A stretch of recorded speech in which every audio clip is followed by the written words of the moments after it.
For the closed session meeting of the City Council, could I get a roll call, please? Yes. Councilmember Waller. Present. Councilmember Kessel. Here. Councilmember Kelly-Jedovich. Here. Councilmember Obaji. Here. Councilmember Barron, absent. Mayor Light. Here. Do we have any blue folder items for closed session? None for closed session. Okay, thank you.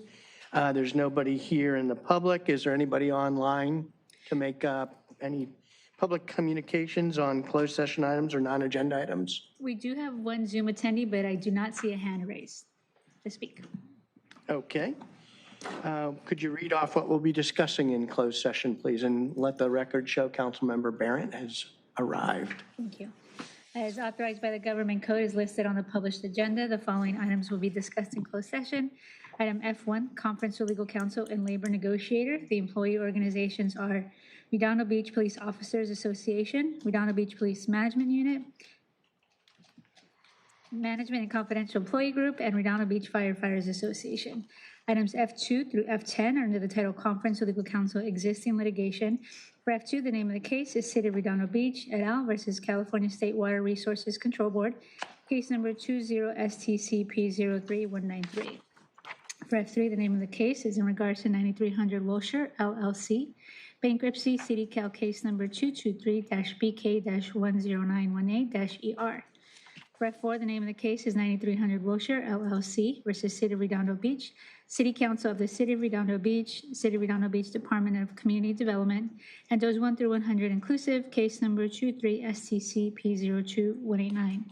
For F5, the name of the case is in regards to 9300 Wilshire, LLC, 9300 Wilshire, LLC, et al. Versus AES Redondo Beach, LLC, bankruptcy, City Cal case number 223-AP-01163-ER. For F6, the name of the case is Yes in My Backyard, a California nonprofit corporation, Sandra Trust and an individual versus City of Redondo Beach, City Council of the City of Redondo Beach, City of Redondo Beach Department of Community Development, and those 1 through 25 inclusive, case number 23-TRCP00325. For F7, the name of the case is New Community TLA, LLC versus City of Redondo Beach, City Council of the City of Redondo Beach, and those 1 through 100 inclusive, case number 23-STCV10146. For F8, the name of the case is New Community TLA, LLC, and Leonid Postanikov versus City of Redondo Beach and City Council of the City of Redondo Beach, case number B336042. For F9, the name of the case is New Community TLA, LLC versus City of Redondo Beach, City Council of the City of Redondo Beach, City of Redondo Beach Department of Community Development et al., case number B337897. For F10, the name of the case is AES Southland Development, LLC, and AES Redondo Beach, LLC, versus California Coastal Commission, case number BS157789. Item F11 is under the title Conference with Legal Counsel, Anticipated Potential Litigation, and there's one potential case. F12 is under the title Conference with Real Property Negotiator. The properties are 3007 Vale Avenue, a portion of APN 415-001-7931, parking lot at the corner of Felton Lane and 182nd Street, APN 415-803-3900, 715 Julia Avenue, portions of parcels APN 750-702-0900 and APN 750-702-1900, 1935 Manhattan Beach Boulevard, APN 404-900-8903, 807 Inglewood Avenue, a portion of APN 408-302-4900, and 200 North Pacific Coast Highway, a portion of APN 750-500-9902. And for item F13, Conference with Legal Counsel, Public Employee Personnel Matter Evaluation, the title is City Manager. Thank you. Thank you. City Manager Witsansky, who will be speaking to each of these items. Yes, thank you, Mayor. For items F1 through F12, myself, City Attorney Joy Ford, Assistant City Attorney Cheryl Park. And then for item F1, we will be joined by Laura Calty, our outside labor negotiator, and Jane Chung, Assistant to the City Manager. For items F2 through F10, We will have outside legal counsel John Wellner and Community Development Director Mark Weiner. For item F11, we will have Josh Dale and Lee Smith, outside legal counsel. For item F12, we will be joined by Luke Smoody, assistant to the city manager. And I believe that's it. Okay, thank you. Could I get a motion to recess to closed session? Move to recess to closed session. Second. Okay, all for it? Aye. Okay, we are recessing the closed session. We'll be back on or about 6 o'clock to report out on any reportable actions and to start the open session of the city council. Thank you.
to open session from closed session. Could I get a roll call, please? Councilmember Waller. Present. Councilmember Castle. Here. Councilmember Kılıçdarovic. Here. Councilmember Obaji. Here. Councilmember Barron. Here. Mayor Light. Here. City Manager Witsansky, anything to report from closed session? None this evening, I should say, Mayor. No. Okay, thank you. Could I get a motion to adjourn to our regular meeting? So moved. Second? Okay, so a motion and a second. All for it? Aye. Okay, I will now call to order the open session regular meeting of the City Council. Could I get a roll call, please? Councilmember Waller. Present. Councilmember Castle. Here. Councilmember Kılıçdarovic. Here. Councilmember Obaji. Here. Councilmember Barron. Here. Mayor Light. Here. Okay, if we have any veterans or active duty military in the audience, please stand to be recognized for your service.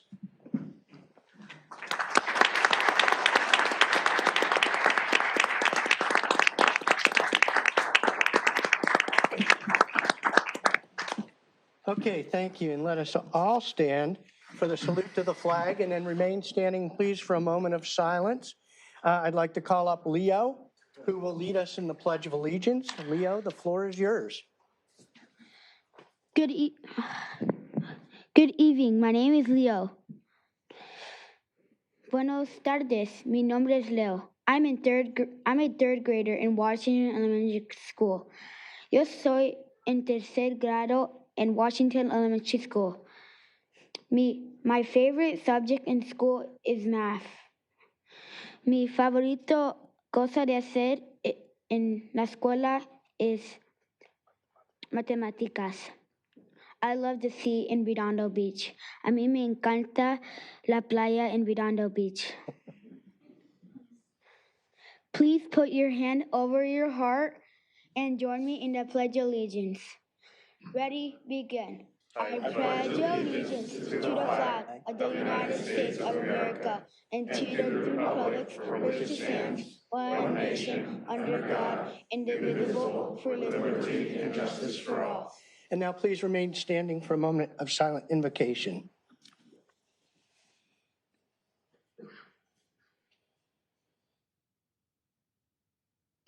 Okay, thank you. Please be seated. Leo, great job. Come on up. Well done. I like the bilingual, too. Can you do the pledge in Spanish? Great I job. don't think I can do that. Okay, now come up here. We'll get a picture.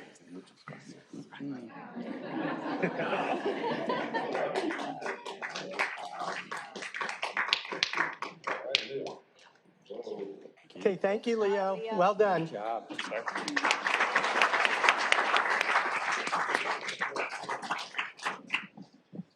Okay, so now we go into item D on the agenda.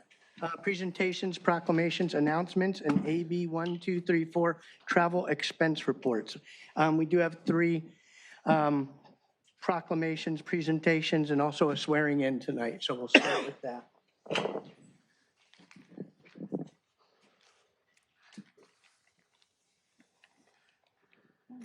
Thank you.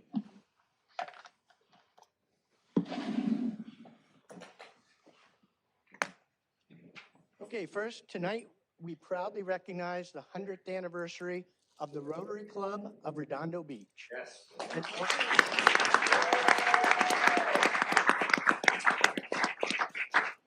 This is an organization that has played an extraordinary role in shaping and strengthening our community for a full century.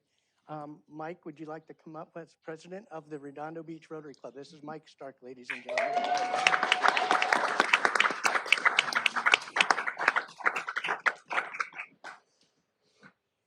The Rotary movement began in 1905, but in 1924, just 15 visionary charter members established the Redondo Beach Rotary Club.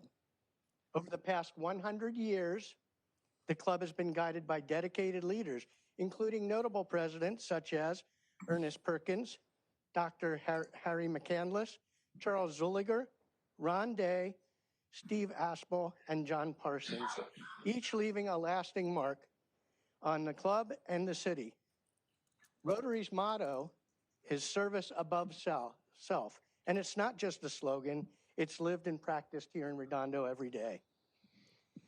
The club members have invested countless hours into service projects that improve lives, support families, and strengthen the fabric of our community. Importantly, 93% of all funds raised by Redondo Beach Rotary Club go directly to nonprofit organizations, and 80% of those funds stay right here in our community, supporting local programs, youth services, education, and assistance for residents who are most in need.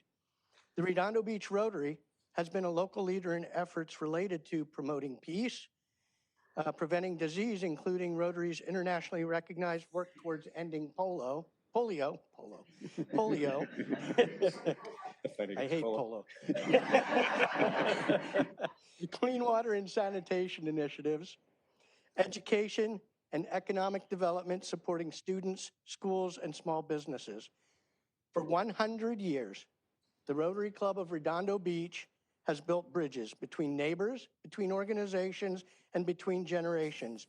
Their members model what civic engagement and volunteerism look like at their best. With great appreciation for a century of service and a legacy that continues to grow, it is my honor to present this plaque to Mike Stark, recognizing the Rotary Club of Redondo Beach for 100 years of dedication, generosity, and meaningful impact to the city. And I do this on behalf of the residents of Redondo and the City Council of Redondo Beach.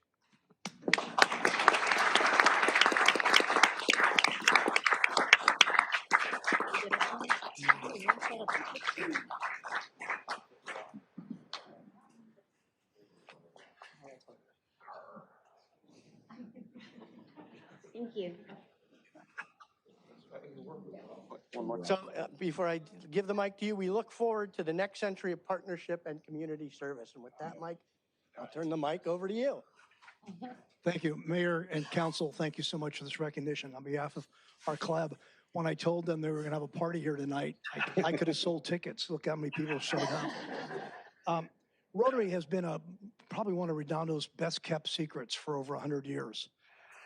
Each week, 65 of us get together at the Riviera Cantina and collaborate and decide how we're going to help the people of this community and improve the quality of their life. Just some examples of some of the things that our club does every year. Dr. Bob Hochbuchner is here, and he organizes Vision to Learn. And Vision to Learn is where we go out, we screen school-aged children, about 175 to 200 every year for glasses. And those that pass the test, if you want to call it passing the test, we give them glasses and lenses probably for the first time in their life. And the look on their faces when they see those glasses on, it's amazing. Scholarships. Anita Stodder's here. Anita runs our youth services group, and she organizes scholarships for Redondo Beach High School students every year.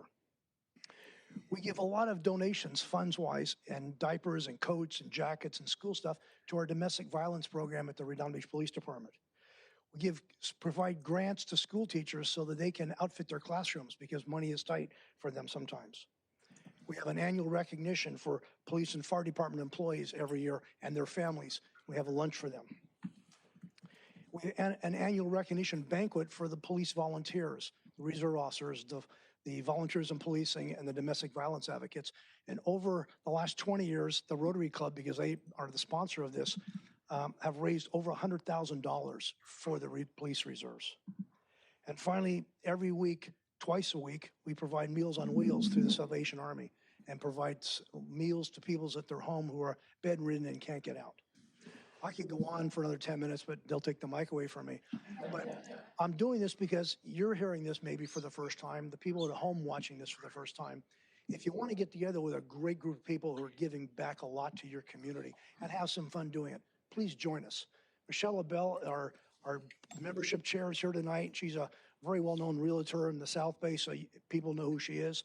Or Google us on RedondoBeachRotaryClub.com. You'll find us. Come join us. We have a great time. Mayor, Council, thank you. Thank you. Thank you, Mike.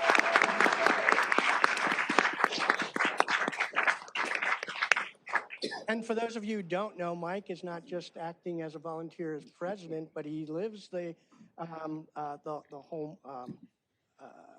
reason for Rotary, giving back to the community. He's been over 50 years, how many years?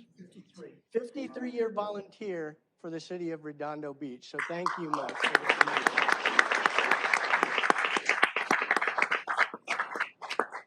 Our second presentation tonight is from Melanie Shavira for her 13 years of distinguished service to the city of Redondo Beach. Melanie, would you join us right here? And Joy, do you want to come up? Uh-oh.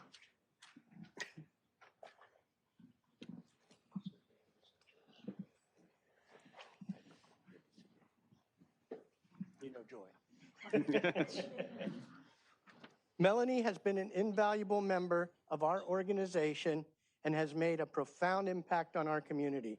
Melanie began her career with the city at the city attorney's office in 2012, serving as the Redondo Beach City prosecutor.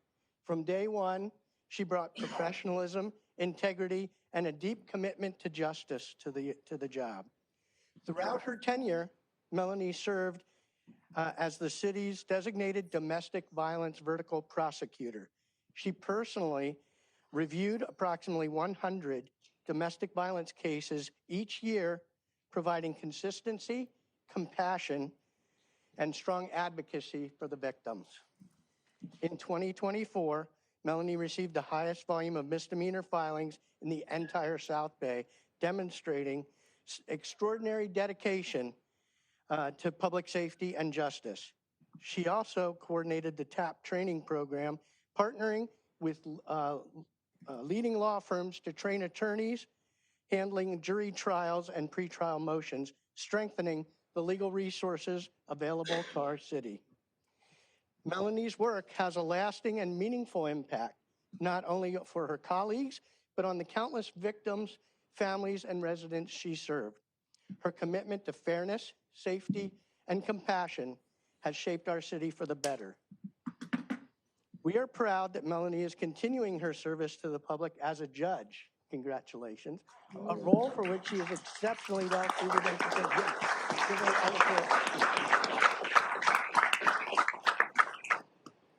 So on behalf of the City Council and the residents of Redondo Beach, it's my honor to present this certificate to Melanie Shavira, expressing our sincere gratitude and appreciation for 13 years of dedicated service to the city of Redondo Beach.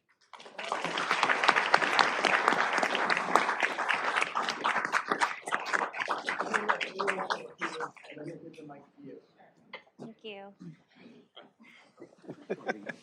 Before Melanie came to Redondo Beach, she was an assistant supervising prosecutor at the Los Angeles City Prosecutor's Office for over 10 years. Her leadership and accomplishments have made her a pillar of our civic life. She worked closely with our police department and our domestic violence advocates, and she gave this office a strong reputation of toughness and compassion among the judges, the defense bar, and the community. I once attended a birthday event at the Great Room Cafe on Artesia, what used to be that, and one of the guests came up to me and said that Melanie saved her because she was one of the domestic violence survivors in one of her cases. Melanie holds defendants accountable, protects victims, and strengthens public safety. She has been invaluable to the community. In addition to everything that the mayor mentioned, Melanie has was one of the first prosecutors to implement race-blind filing in the state, brought in a state-of-the-art case management system to our office. She was elected by the Los Angeles County Prosecutors Association to serve as secretary and treasurer. And the TAP program allows us to seek higher penalties without fear of being overwhelmed by the defense bar, and frees our office to focus on specialized initiatives such as the homeless court. In fact, the public defender's office regularly rotates new public defenders into our courtroom because we take more cases to trial than any other agency in the South Bay. The level of prosecutorial services we have provided the cities of Hermosa Beach and Hawthorne, shaped in large part by her work, have prompted other cities to seek our prosecutorial services or emulate our model. As the mayor mentioned, she leaves us because she's been appointed by Governor Newsom as a Los Angeles Superior Court judge, which is a testament to her legal acumen, dedication, and well-earned reputation for fairness. She is now the second person, to my knowledge, in our office who has been appointed to the bench, which the first being Judge Helen Honeycutt. Her appointment reflects the caliber of work produced by this office, the professionalism we strive for, and the deep commitment to justice that defines our team. Her elevation to the judiciary underscores that work done here and shows that the work that we do here at the city level matters, that our efforts, our values, and our approach to public service develop leaders who are capable of serving the broader justice system with honor. While we are sad to lose her, I know she will continue to bring empathy, integrity, and a strong sense of responsibility to every case she handles on the bench, as she has done for Redondo Beach. And I know everything she does is for her daughter, who's here tonight. And we will miss you, Melanie, but congratulations. We're so proud of you.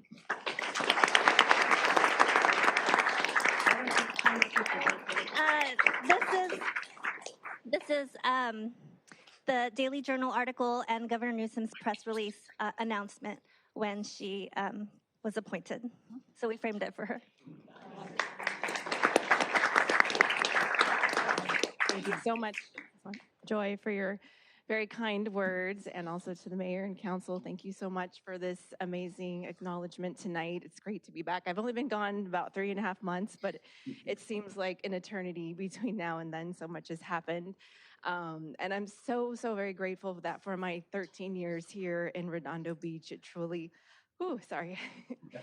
it truly was, I blame her always when I cry.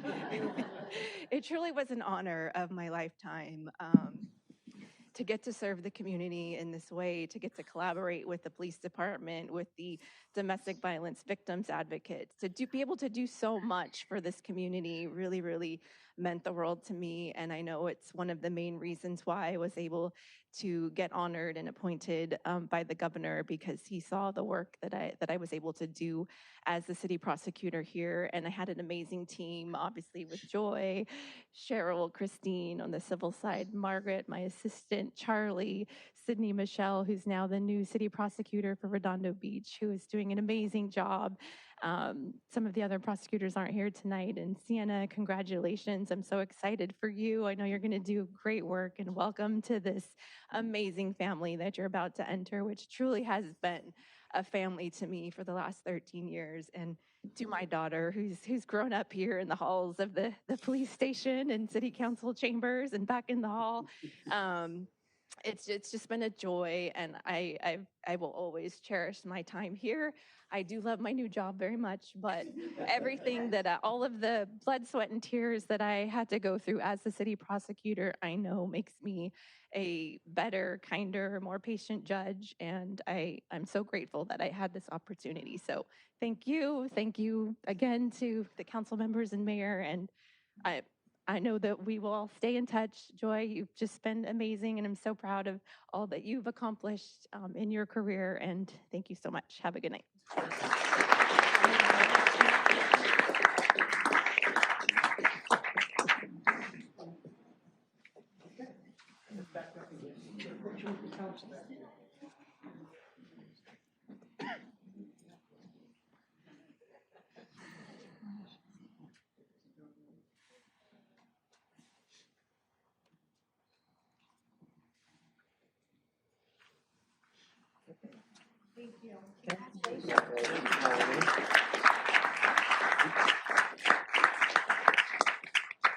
And then we have one swearing in, which the city clerk will take care of.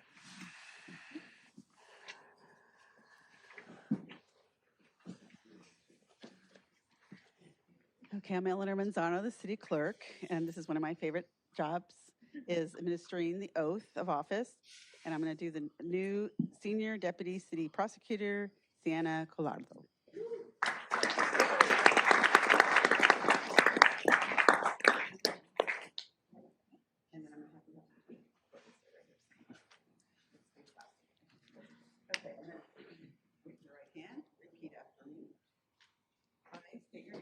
I, Sienna Collado, do solemnly swear do solemnly swear that I will support and defend that I will support and defend the Constitution of the United States the Constitution of the United States and the Constitution of the State of California and the Constitution of the State of California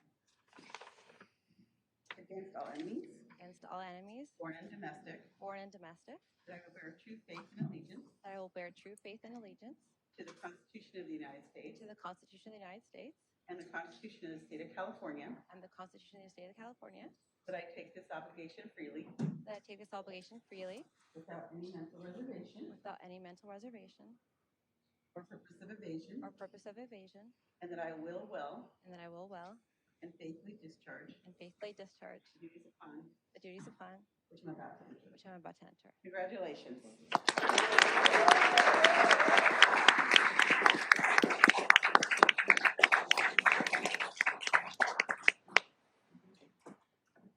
Thank you, Mayor Light, council members, for your warm welcome. I want. Oh, sorry. Ooh, yes, I'm official. Thank you so much. No. Yes. Dun, dun, dun, dun. Thank you, City Attorney Ford, for your leadership and vision. Thank you, Sydney Michelle, for you seeing my true heart for service and welcoming to your team. I want to honor two of my mentors that shaped the foundation of my career, Mr. Steve Cooley, who hired me in the legal field of criminal law. And you supported me throughout my career. And to Bill Beverly, I wouldn't be here if it wasn't for you. He encouraged me to go to law school. He hired me, and I think to your detriment, now you're like Deputy Dad, Grandpa Bill, but I love you. Thank you for all your support. I also want to acknowledge everyone that's shaped me throughout my life, my law school friends here. I have Dave, I have my civil law friends, Dee, Rosa, Joey, my Claremont family that Elise gave me for always being there for me, my Candace, Zuhal, Gary, my neighbors, Julie, who make Redondo Beach truly a community. Of course, I want to thank my mom who supported me throughout.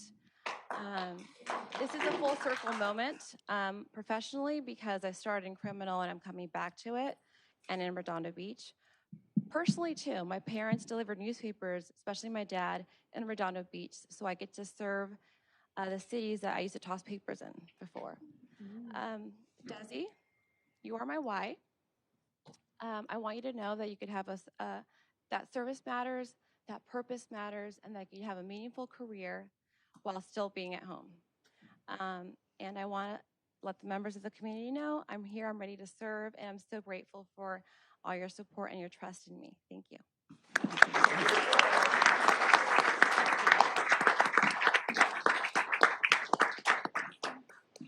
Okay, thank you. Continuing on with item D, with any announcements in AB 1234 travel expense reporting. I'll start with Councilmember Barron. I guess not. I have none to report and no announcements. Thank you, Mayor. Councilmember Obaji. All right, today I attended the UCLA Center for Parking Policy Seminar on eliminating minimum parking requirements. Thank you, Teresa Mitchell, for a referral to that. That was very enlightening.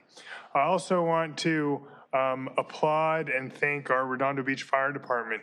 On Friday evening, giving my daughter a bath, I got some water in her mouth and it went down the wrong pipe.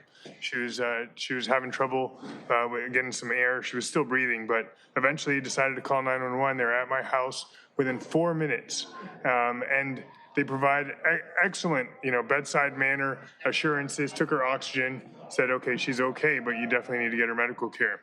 And then on Monday, on top of that first-class service, I'm driving back from daycare, from picking up my daughter at daycare on Catalina, and a lady falls, collapses on the sidewalk into the street. I stop my car, put on the hazards, pick her up, ask her if I can pick her up, put her against the fence, say, are you okay? Yes, I'm okay, just got dizzy, but whatnot. She took a couple more steps. We actually left, and my wife told me, oh, she fell down again. So turned back, called 911. Then the fire truck was there within about a minute. I literally had not hung up with 911 yet, and a fire truck was there. So I just want to applaud them for their very quick turnout, and let people know if you need it, dial 911 because you'll have expert medical care right away in Redondo Beach. Finally, or additionally, I want to say thank you to the commission formerly known as the Public Art Commission for approving that Sea Chatter project, because it is beautiful on Catalina, and I love driving by it every day. And also finally, welcome Juicy Dumpling Factory to North Redondo Beach. Got to lunch there with Councilmember Barrett, and it was delicious. That's it. Okay, thank you. Councilmember Waller. Thank you, Mayor. Since the last meeting, I got to participate in 2 ribbon cuttings. One was at the Remax Nexus in the Eddy, formerly Legato building, and it is the first commercial office in that building. Also got to be there for the Montauk ribbon cutting along with the mayor. And Council, were you there, Councilman? No, okay. Let's say, trying to remember who all was there. It was a lot of people. The Veterans Day tribute at Veterans Park, it was a very well done ceremony. Happy to participate with that every year that they have that. I got to go to the Lomita State of the City. It was great to see what our friends in neighboring cities are doing, and also got called out and challenged by Mayor Mark Warreneck to start up Lemonade Day here in Redondo Beach. So I'm happy to be a city champion, but that's something that most likely the Chamber of Commerce will need to be a participation or participate in or lead. So I've reached out to them. We'll see if that's something we can bring to Redondo Beach. And I had my community meeting last Saturday with about 20 people present. Coming up, I'm hoping that everybody enjoys the Thanksgiving holiday with your family and friends, since we're not going to have a meeting until shortly after that. Be on the lookout for Santa's sleigh starting December 2nd. The Riviera Village Holiday Stroll will be December 4th from 5 to 9 p.m. And the RBPD is putting on Let It Snow Saturday, December 6th at Seaside Lagoon. And I neglected to put the timing, but I'm assuming Councilmember Castle will have that. Not this week. No. I don't remember. That's it. That's all I've got. Okay, thank you.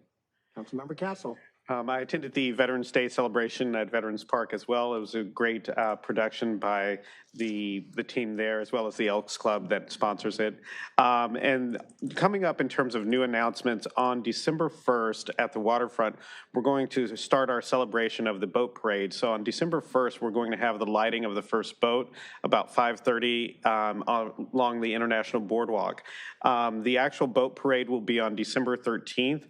And on that day, we've worked really hard this year on the committee to put together all of the smaller events along the waterfront. So starting at 2 o'clock, there will be a concert on the pier by the Pier Association. At 3:30, there's going to be, at 3 o'clock, there's going to be a stand-up paddleboard parade. The high school marching band has agreed to participate, and that all leads down to the waterfront at 5:30 for the start of the actual boat parade. And so far this year, we have more than our I think we've so far had as many boats as were in the parade last year sign up, so we should have a lot more boats on the water this year. So it should be a fantastic event. Again, on December 13th, and watch social media for details, but if you have any questions, please call me. Okay, thank you. Thank you. Councilmember Kalajevic. I really enjoy going last because everyone else covers everything. I have no more announcements. And likewise, I have nothing else to add. I would like to thank Tom Lasser and his team for putting on the Veterans Day celebration. They do a great job, and had to pivot because folks from LA Air Force Base couldn't be there at the last minute. So I think they did a great job. Okay, well, let's see. With that, we'll go to item E, approving the order of the agenda. Does anyone wish to change anything in the order of the agenda? I do not. Okay, I'll entertain a motion then to approve the order of the agenda as written. Move to approve the agenda as written. Second. Okay, all for? Aye. Anyone opposed? Okay, motion carries. Let's see, do we have any blue folder items this evening? Yes, we have for J1, non-agenda items, public communication. For L2, the public hearing related to the first reading of the pertaining to the zoning, regulation, and enforcement of smoke shops and tobacco sales. We have minor revisions to the definitions of flavored tobacco product and tobacco product in sections 10-211641 and 10-21639. And then N1, discussion possible action related to the transit occupancy tax related to the process. Email communications from Redondo Beach Tourism and Sonesta, Redondo Beach and Marina. And that's it. Thank you. Okay, thank you. Could I get a motion to receive and file? Motion to receive and file. Second. Okay, all for it? Aye. Anyone opposed? Okay, thank you. Consent calendar, that's item H if you're following the agenda. There's, I think, 13 items on there, 14 items.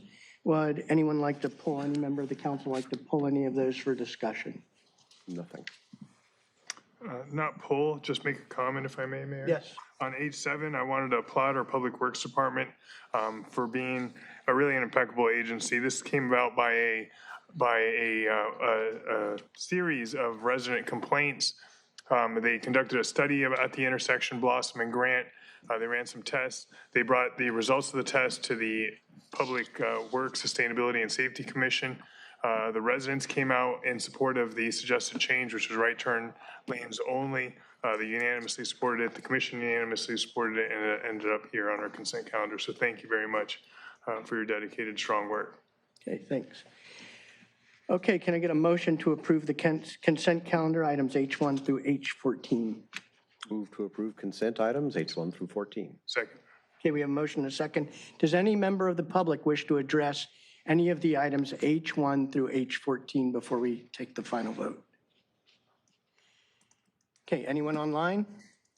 No one online. And we have one e-comment for H13, oppose. For H13. Okay, let's see, I'll call the vote then. All for? Aye. Anyone opposed? Okay, H1 through H14 are carried with unanimous vote. Okay, so H11, adopt by 4/5 vote and by title only resolution number CC-2511-087. A resolution of City Council City Redondo Beach, California, accepting a donation in the amount of $38,400 from California Water Service Group and authorizing a 2025-2026 fiscal year budget modification to appropriate the donation of the fire department operating budget to partly fund the cost of cognitive performance coaching services. H12, adopt by title only resolution numbers 2511-088, a resolution of the City Council City of Redondo Beach, California, directing staff to submit a grant application to the California Division of Boating and Waterways for a boat launching facility grant for motorized boats and authorizing the city manager or designee to execute applications, contracts, agreements, and amendments necessary to implement the grant. Thank you. That's it. Okay, thank you. Okay, we have no, item I, we have no excluded consent calendar items, so we'll jump to J. Public participation on non-agenda items. This section is intended to provide members of the public with the opportunity to comment on any subject that does not appear on this agenda for action. This section is limited to 30 minutes. Each speaker will be afforded 3 minutes to address the mayor and council, and each speaker will be permitted to speak only once, and we'll put written requests first, which I do have some. So the first is David Rosenfeld, and then Jacqueline Sun. Hello, good evening. Can I raise this and see this? I feel like I'm an expert now. Good evening, Mayor and Council. I'm David Rosenfeld. Proud Redondo High graduate, 97. I felt compelled to come down here tonight about an item that you guys discussed at the last meeting. I don't really like coming down here, it makes me nervous, but I really want you to reconsider the update to the Redondo Harbor sign. I just cannot stress how much I feel like this would be a mistake, and you guys are gonna get a flood of people that come down here saying, what on earth did you do? This is our iconic sign that has been there, I think you said since 1953. It's the, is that right? How, I don't know. 69 is. 69, okay, well, it's been there a long time. It's been there longer than I've been alive. And this is the first image that you see of Redondo Beach whenever the city comes up in a documentary, online, anytime. This is the sign. This is, when you think of Las Vegas, you think of their Las Vegas sign. When you think of Redondo Beach, you think of our harbor sign. This is something that you do not get back if you guys update this. So if anything, I would suggest kicking it around a little bit more and getting some more input from some more historians and preservationists like myself. I know it sounded like it was just going to go to a consent item next and that wouldn't get any more discussions. I just feel like this would be such a mistake, at least like slow down and reconsider. It's a historical thing that you're just not going to get that back. So please reconsider that. Maybe kick it back to another commission or something, and just get some more input. Because I guarantee you, there's people that will be upset. I heard from all kinds of friends of mine that were talking about it on Facebook, and I thought there was going to be more discussion. I was really surprised that there wasn't anyone sticking up for this, this beautiful, iconic sign that. Another thing people say, when they come home and they've been away for a while, like so many people that had, all of my friends basically that had to move away. I mean, there's nobody left. They come home, they see that sign, that's home, and you come back and you're going to see this generic new sign. I just don't understand the point of that. It doesn't need to be updated. It's iconic. So thanks so much. Thanks. Okay, thank you. Jacqueline Sun and then Jim Mueller. Good evening, Mayor Light, members of the City Council. I'm Jacqueline Sun with Beach Cities Health District. Thanks for the opportunity to provide two announcements to the community tonight. First is an invitation for the community to participate in our board meeting tomorrow. BCHD, did I mention that I'm from Beach Cities Health District? BCHD board is having our board meeting tomorrow at 6:30, where we will be discussing the future of the campus, which I know is of interest to a lot of residents. We want to invite folks to participate as we'll be talking about our requests for expression of interest, or RFEOI, which started in July. So the board will be discussing potential partners on the redevelopment of the former South Bay Hospital. Has gone through our advisory working group, our half-day development study sessions, and so tomorrow night the board will be discussing prioritizing 3 proposals. So invite the community to come learn about it and provide input tomorrow. You can find our agenda online and also provide e-comments. Secondly, I wanted to let the community know about our 27th annual holiday gift bag program that it's a beloved program at the district where we provide gift bags for 250 older adults in our community in our case management program. We solicit donations from the community and provide treats and essentials, stamps, puzzles, gift cards, and we have volunteers deliver these to folks who might be feeling some isolation during the holidays. So invite folks to either sign up to deliver a gift bag to an older adult or to donate to the program. You can find out more at bchd.org. And while I have a little bit of extra time, I just want to appreciate your efforts on regulating tobacco sales and smoke shops, and just want to ask as you consider tonight. We'll be talking that later tonight. So appreciate it, no problem. Thank you. Thank you. Thank you. Okay, Jim Mueller, and then the floor is open to anybody in the audience. Good evening, Council. This is the tale of 2 cities. One is called Harbor Riviera Esplanade City. The other is Artesia Aviation City. The Harbor Riviera City is beachy, touristy, hotels, fancy restaurants, a yacht harbor, and some bars. It's kind of a playground. The Artesia City is different. It's suburban. It has playgrounds too, but they're at the schools. Families and older singles live there. Artesia is better represented by the PTA. The businesses that continue to thrive on Artesia are family-oriented business. There are 2 veterinarians specializing in family pets, 2 family swim centers, 2 barber shops and hair salons. There are inexpensive casual dining restaurants, Las Brisas, Bamboo Thai, snacks and broginos, several family dentists, a grocery store, a drugstore. There's Dance One and the School of Rock.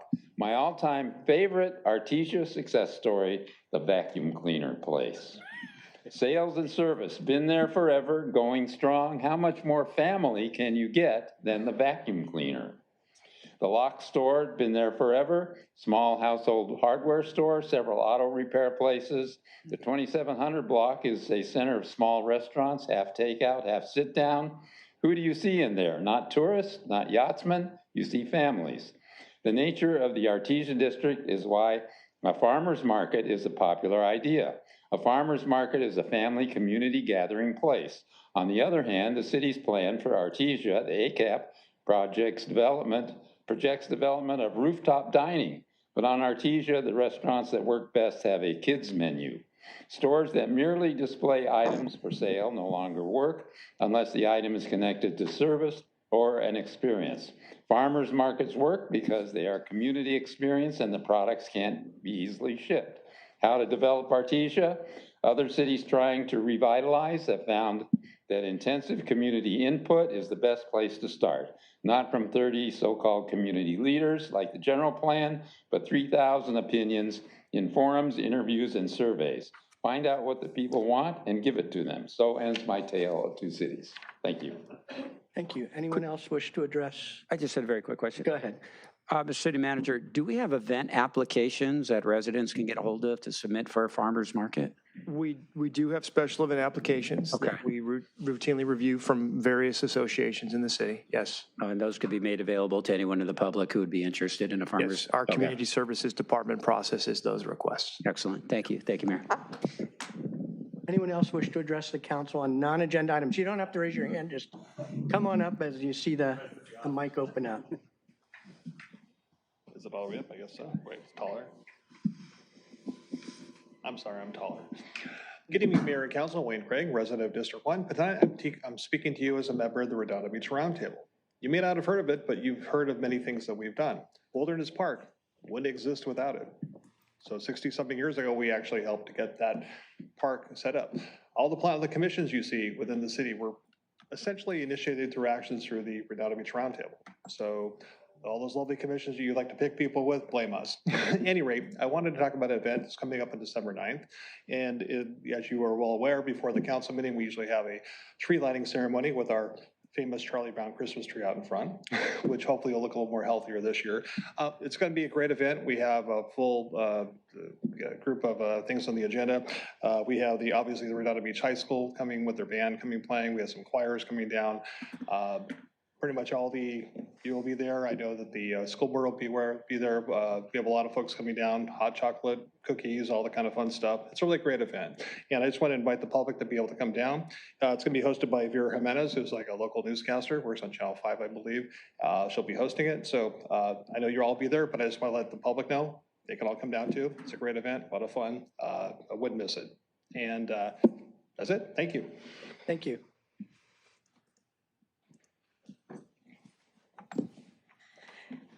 Good evening, Mayor Light, council members, Paige, thank you. My name is Erica Foster. I live near Prospect and Burrell with my 15-year-old son, Matthew, an RUHS student. Stability at Redondo Beach has changed our lives. In 2020, I left an abusive marriage. And then that same year, my mother, who we moved in with, passed away. She lost her battle with cancer. We spent nearly 3 years without a stable home after her passing. In April 2023, we received an emergency housing voucher and moved into a Redondo apartment. We finally felt safe and we had somewhere to call home. Matthew is thriving. He is all in on MCJROTC. He has over 150 community service hours. He's participated every year in the Teens and Policing program. He's working on maintaining his 4.0 GPA, and the structure and service have helped him grow and even thrive through uncertainty. I'm working as a paraeducator and an Uber driver. I've earned a full scholarship to ASU. I am maintaining my 4.13 GPA as a Barrett Honors student, and I'm on track to receive my teaching credentials in December of 2027. We are trying to do what we believe these programs are meant for. We are trying to be self-sufficient, and we are so close.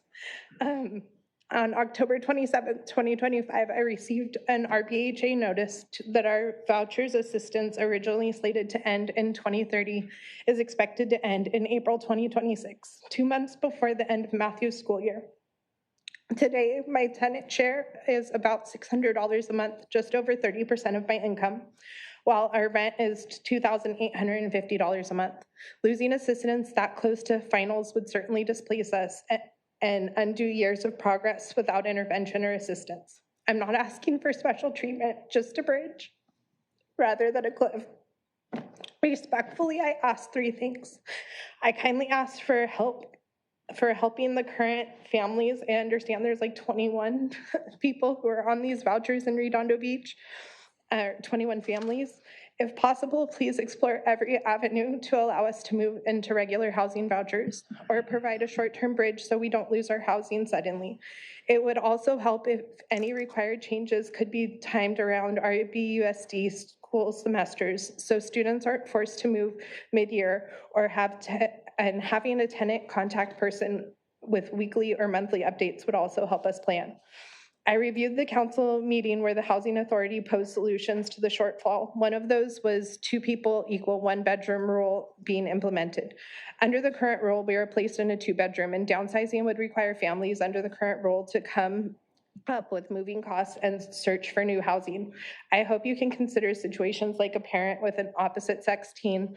I'm a single mother with a 15-year-old son, and I'm just asking for privacy issues are considered and relocation rules clearly explained. Okay, I'm sorry. I hate to cut you off, but your time is up. And thanks for coming forward with your story. I don't think enough of us understand the impacts that the federal government cuts and mandates are having on some of our local families. So I appreciate you bringing that to light. Appreciate that your son's in ROTC. I'm a graduate of college ROTC, not junior ROTC, but it worked out well for me. So thanks for taking that program. It's a good one.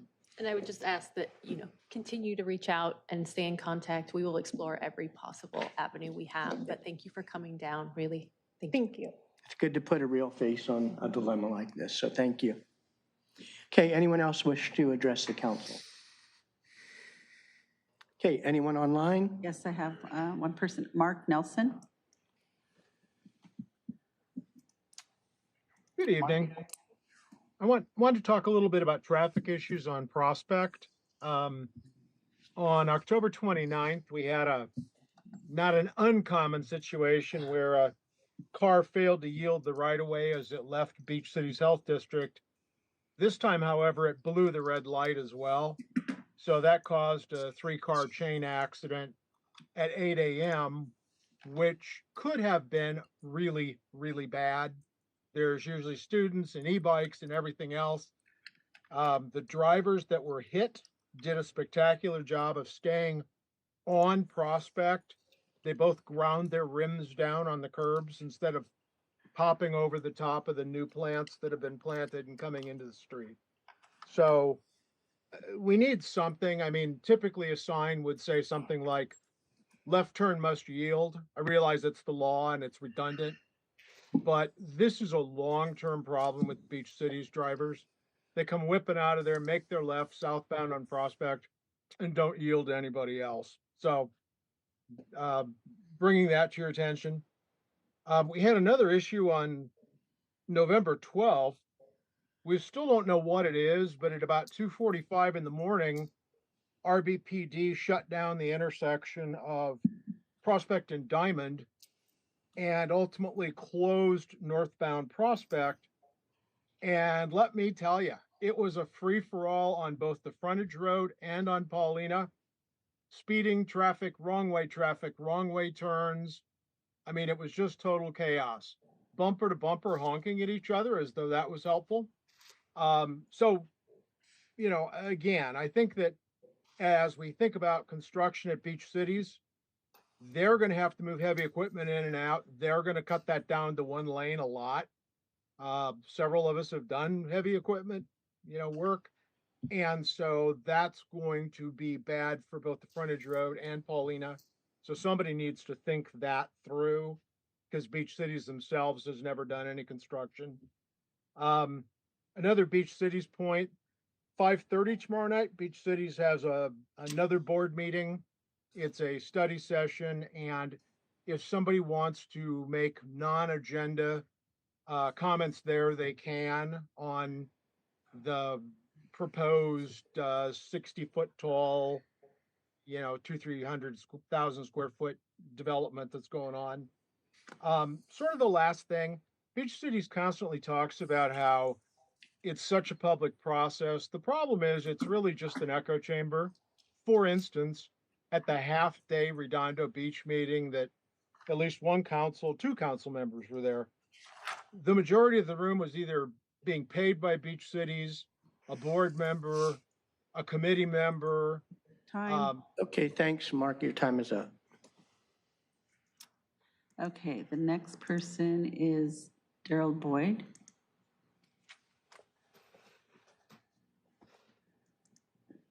Daryl Boyd, 500 to 600 North Prospect Avenue, Block 38-year resident.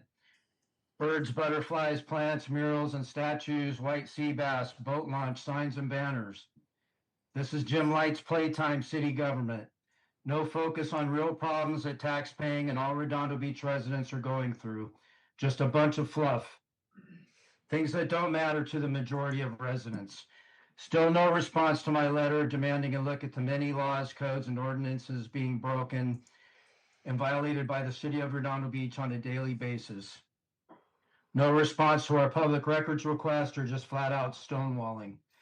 There is no traffic enforcement or control in this city. There is no enforcement of public safety and noise nuisances, but Jim Light is proud of enforcing a short-term rental ordinance against residents and his constituents. This seems to be the only ordinance that he cares about enforcing. There is no solution to the major e-bike nuisance and problem. We've tried for over a year to get a response from Chief on several traffic and safety issues. He's been silent. Not a word from him. Now we know why. He's retiring. He didn't want to be bothered. One of the highest paid employees in the city of Redondo Beach, and he can't be bothered. But he has time to ask the council for $450K for graffiti removal. How much graffiti do we have in Redondo Beach? And what's wrong with Public Works? I thought the city was broke. Sorry, Chief, I see you in the gallery, but this is how we feel. Happy retirement to you.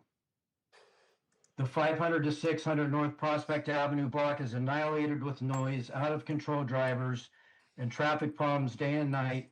A good part of the problems connect to the Beach Cities Health District, which, by the way, directly impacts our quality of life and our property values. You have all been silent. The entire Borough Heights community is suffering under Jim Light's watch. You people don't have our backs. How about the 3-car smash-up that initiated from the BCHD parking lot on Wednesday, October 29th at 8 a.m., peak traffic time, straight into the North Prospect Avenue median number 2. We're lucky there wasn't a fatality, but no response from any of you on that either. Paulina Avenue and Flagler near Dominguez Park get traffic calming with speed tables, but an out-of-control street like North Prospect Avenue that is supposed to be a 35-mile-per-hour zone gets skipped. It makes no sense. The entire Prospect Avenue corridor from north to south is a safety, traffic, noise, and truck nightmare. Between Waller, Kluderovich, Light, and the chief, you should have been able to resolve these problems, but you chose to do nothing. There are solutions for us, but you people just don't care. This area is becoming a ghetto, and it's really disgusting. So you are now forcing residents and your constituents to go. Your time's up. Suspect is. Anyone else? Yes, one more person. John Perchelin.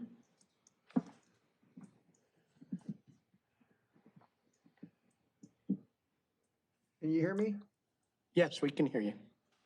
Good evening, Mayor, City Council. John Perchelin, 21-year resident taxpayer. I'm representing the residents of Palos Verdes Boulevard and Prospect Corridor. My purpose tonight is to address the city's ongoing failure to enforce its own city code, specifically Code 3-7.902, commercial load limits on our residential streets.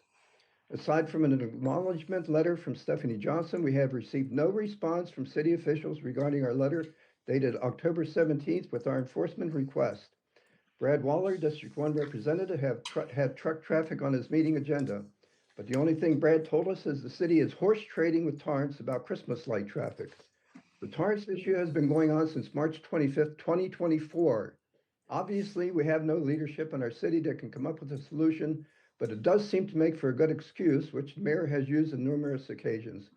The safety of the Redondo Beach residents should be your top priority, not what Torrance wants for their convenience. Not surprisingly, this non-response is nothing new. The mayor and city council never responded to our previous letter dated May 23rd, which among other safety issues also addressed the illegal truck traffic. Recently, we are hearing about our neighbors, North Prospect Avenue, and that they are experiencing the same treatment. The city appears to ignore residents, hoping that their problems will just go away. There appears to be a pattern here. The city has found resources for a new 2.2-acre park, a new Redondo sign, and contract for over $487,000 allocated to graffiti removal. It appears graffiti is a bigger issue than illegal trucks on our streets. None of these expenditures address safety concerns that us taxpayer residents have. When residents raise safety concerns that are beyond the city's ability to handle, the response is always avoid, deflect, and simply ignore us. This pattern is reinforced by the mayor's own comment once made that we, quote, complain too much, unquote, and that those who complain too much are ignored. Well, that's clear. Us tax-paying residents continue to live with the consequences of your failure, which is the deterioration of our quality of life. The quality of life is the city's mission statement, and all of you claim to be champions of it.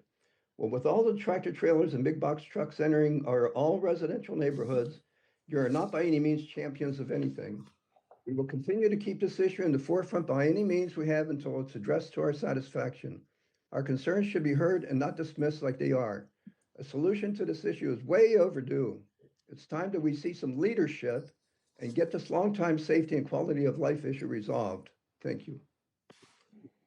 Anyone else? That is it, and no e-comments. Thank you. Okay, thank you. Okay, next we have 3 public hearings coming up, L1, L2, and L3. So item K is for the council and myself to reveal any ex parte communications we had on each of those items. And we'll start with Councilmember Waller. As part of attending the Riviera Village Association board meeting, I was there when they were discussing their part of L1, the hearing there. Otherwise, for the other items, I have not had any discussions with anyone other than the city manager. Okay, is that it? That's it. Okay, Councilmember Castle. I've only had discussions with the city manager on these topics. Okay. Councilmember Kalajerovich. L1, no one. L2, staff and residents. That's the smoke shops.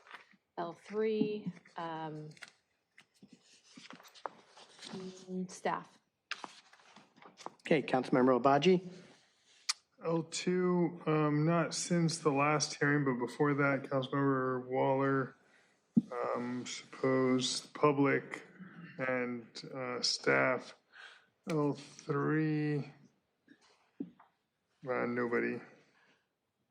And, Okay. yeah, L1, nobody. Councilmember Barron.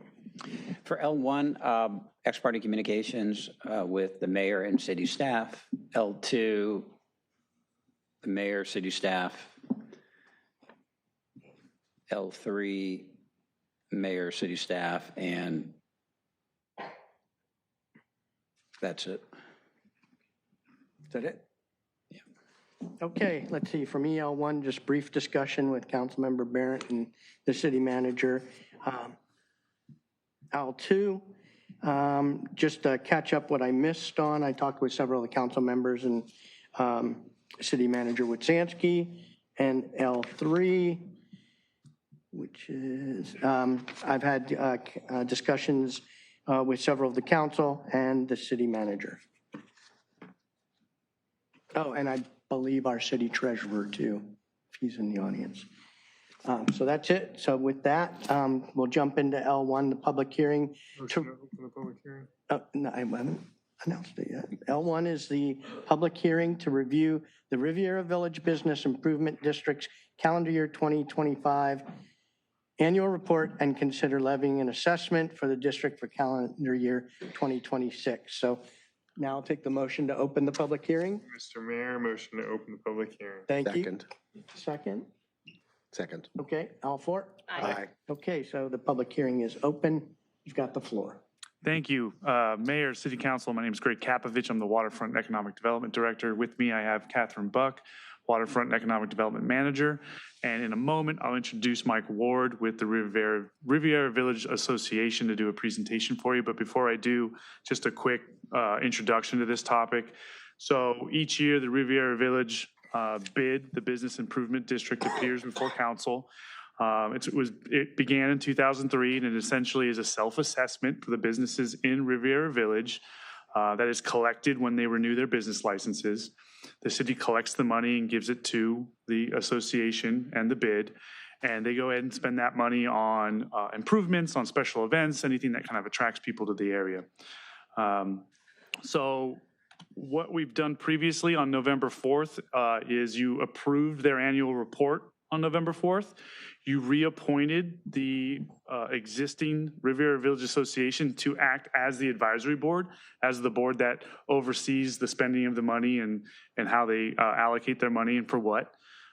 You directed that association to prepare a report for next year, and you declared tonight as the public hearing to levy the assessment, the assessment rate. Now, we're not proposing any changes to the assessment from last year. I will go into that right now. Right now, each business pays a flat fee of $125. If it's a business, they pay $34 per employee. So that varies by business. If it's a property owner, they pay the $125 base fee and $34 per unit. There's a cap at $1,400 for each business, regardless of how many employees or units you have. And estimated gross revenues upwards of $105,000 that they can use for the next calendar year. And you can see the breakdown that they historically use: 50% on beautification projects, 40% is the market, people to come down there, and then 10% is to administer everything. So with that, I'm going to hand it over to Mike Ward, if you wouldn't mind coming up. He's going to go over that 2025 report with you guys. Okay, actually, since I didn't know I was going to be speaking until about 4 hours ago, I just took some notes here. I have been involved in the RVA for like 30 years now, so I'm somewhat familiar with pretty much all of this stuff. So anyway, just real quick on my notes, the ongoing projects we have going is the dining decks, which were put in during COVID. We're doing, basically working with the city on the repairs and maintenance. We've actually been financing that and work with Mike Wadzanski, and occasionally the city jumps in and helps us out with those projects. It's good collaboration. We have a weekly farmers market. That's been quite successful. I think it generates about 25 to 30 grand a year for the Riviera Village. I think the weekly landscaping, we have a company that comes in and does the landscaping around the village along with to help complement what the city does. We also have been collaborating with the police, public works throughout the year to beautify the village and keep it safe. Banners are a work in progress right now, but we're working on getting the holiday banners up, and then the Dine, Shop, Relax banners we have as well throughout the year. So the seasonal deals that we have are the seasonal projects. So we are actually in May, we're thinking about doing a dine around. We did borrow that idea from North Redondo. It's very successful. We're hiring Robin to do that. Summerfest is always the last weekend in June. It gets about 30,000 people plus. The Halloween trick or treat, which we just had, there were about 7,000 people. All the businesses give out about $500 worth of candy each. It's a huge fun event. Holiday strolls coming up on the 4th, 7,000 to 10,000 people. Once again, the businesses give out free refreshments to all the community members. So anyway, lastly, I just want to close and just saying we'd like to thank Brad Waller, Mike Klein, Kyle Lofstrom for their regular attendance at our meetings. Also, I'd like to thank Mike Wadzanski, Mayor Jim Light, Police Chief Joe Hoffman, all the city council members, and all the staff members for working with us to create a vibrant and safe environment for the residents and business owners to enjoy it throughout the year. And I forget now, Chief of the Fire Department, is that still, it's not you, is it Jason? Chief Butler. Chief Butler still, it's okay. Well, thank you to Chief Butler as well. And Chad, good to see you. Good to see you too. So I'm here to answer any questions. That is pretty much the presentation. If you have questions for Mike, shoot ahead. If you have questions for staff about the process, go ahead as well. Okay, anyone have anything for Mike? Just happy to hear that the day has come where South Redondo is copying and emulating North Redondo. Anyone else? No, that's it. Any questions for staff? Straightforward. So, since we touched on it, dining decks, when are we due to decide what we're going to do long-term with that? We have a grant through Metro to help study and potentially design more substantive, what I would say, sidewalk and streetscape improvements that would allow for an on-sidewalk dining deck program that could effectively function in perpetuity. That's the long-term plan, but that is going to take significant resource. I think it's a several $1 million grant to initiate that study work.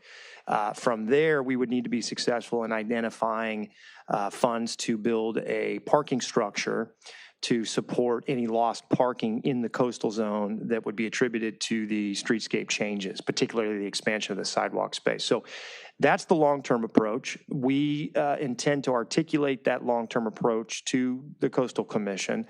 And as we work towards that goal, seek to extend whatever what I would call appropriately right-sized dining deck program working in concert with the village, we would like to see continued in what I would describe as that interim period. So that's the plan. We will need to extend our permit with Coastal here in the coming, I guess this summer. I suspect we will need to execute that. We have had positive feedback from them as we've discussed this approach, and we'll certainly continue to work with the association to understand exactly what the business needs are and to determine how and in what format we want to continue the deck program. So there are different schools of thought on that. It's not really agendized tonight for us to speak to design. I didn't want to get my point. You touched on what I was getting at is it worth continuing to maintain what's out there if we've got to make a decision by this summer, but it sounds like Coastal Commission's willing to work with us. They are. I think they see the value in what we've created down there. They see what it's brought to the coastal community. I mean, it's attracted visitors, so I think it's accretive to their bottom line mission. So they've been very supportive. We very much expect that they would consider continuing it as needed. But there may be changes to it. We're constantly evaluating the success of the program, and like I said, working with the businesses to understand. Yeah, I don't want to their get needs. into that's not agendized. I just wanted to make sure the bid's not throwing away money for something we're going to have to tear out in summer. So. Yeah, that maintenance is to sustain what's there today, not to necessarily create something new. So, okay. Any other questions for staff? Okay. So you're looking to motion. Any member of the public wish to address the council on this item? Anyone online? I have no e-comments or Zoom. Okay, with that, I'll take a motion to close the public hearing. Move to close the public hearing. Second. Okay, all for it? Aye. Councilmember Obaji is absent, but it carries 4-0. And I'm looking for a motion to adopt by title only Resolution CC 2511-089. I move to adopt Resolution CC-2511-089. Okay, a motion and a second. All for it? Aye. Again, 4-1 who's absent. Okay, great. So I can read. Adopt by title only Resolution number CC-2511-089.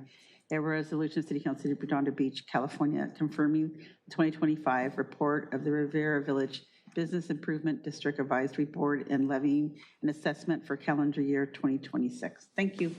Thank you. Thanks for coming down on short notice. Okay, next is L2. This is the introduction and first reading of our smoke shop ordinance. I'm not going to read that whole thing. So can I get a motion to open the public hearing? Move to open the public hearing for the smoke shop ordinance, L2. Second. Okay, motion and a second. All for it? Aye. Councilmember Kalajerovich, are you a for? Aye. Okay. So motion carries. Again, Councilmember Obaji is absent. I turn the floor over to you. Yeah, thank you, Mayor, and members of the City Council. Can we get the presentation up on the overhead? Thank you. So tonight, I'm going to start by going over some of the legislative history of this item. It was reviewed in April by the City Council, a draft ordinance that regulates smoke shops. The council provided direction on that. Following that meeting, we took it to the Planning Commission in July. The commission adopted a resolution recommending that the City Council approve an ordinance with modifications. We brought it back to the City Council again for further discussion on August 19th. Additional direction was provided. And then most recently on October 21st, and at that meeting, it was really narrowed down to a few items of discussion. And then the City Council directed staff to schedule this item for a first reading at tonight's hearing, which is why it's before you tonight. So just looking at a couple highlights of the ordinance, more broadly speaking, what it does, it creates a definition of smoke shop and tobacco retail stores in our municipal code. We don't currently have that. There's also various other definitions that are in this new code section. It also adopts general regulations for smoke shops and tobacco retailers. It requires a conditional use permit for smoke shops. Right now, it's a by right use, meaning they would only need a business license to open. It limits the total number to 5 citywide, which will go into full effect after 5 years from the date of adoption of this ordinance. And then it also makes the violations of this ordinance classify as infractions to assist with the city's ability to enforce the ordinance and to levy fines on businesses that are out of compliance, since enforcement is very key to ensuring the success of the ordinance. So there were 3 outstanding items discussed at the last City Council meeting that Council directed staff to do additional research on. One is evaluating whether the city can prohibit minors from entering these smoke shops or tobacco retail stores. And what we found is there's no prohibition on this under state law. And so I think there's a question as to whether they're even allowed to enter under state law. And while they're not allowed to purchase tobacco products, they can enter the stores. One of the concerns with adopting a local ordinance that would do this would be the city's ability to monitor and enforce this on a continual basis. And also the practicality of the store operator being able to comply with this requirement, because it would require checking IDs upon entry into the store.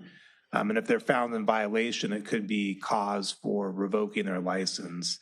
So for those reasons, we have not included it in the ordinance. However, if the council does choose to include this provision, we can bring it back for another first reading with that incorporated. Also, the City Council discussed whether the ordinance should prohibit the sale of non-tobacco products in these shops, and that would mostly be food and beverage items. Similar to the prior one, staff does have concerns with the ability to monitor and enforce this requirement. And then also it may take away resources and attention from enforcing against other violations that may occur at these stores, such as the sale of illegal products. So for those reasons, we did not include a provision that would prohibit the sale of products outside of tobacco. And then finally, the council requested that we expand on the definitions to ensure the sale of synthetic flavored tobacco is adequately addressed. We did include those, and then in the definitions, and there was already a provision there that prohibited the sale of flavored tobacco products within the ordinance, but now it's clarified and more further defined. We did submit a blue folder item to you prior to the meeting. It has a few minor amendments to the definition section. And I'm going to put Assistant City Attorney Cheryl Park on the spot here if you want to explain what those blue folder items were, if you don't mind.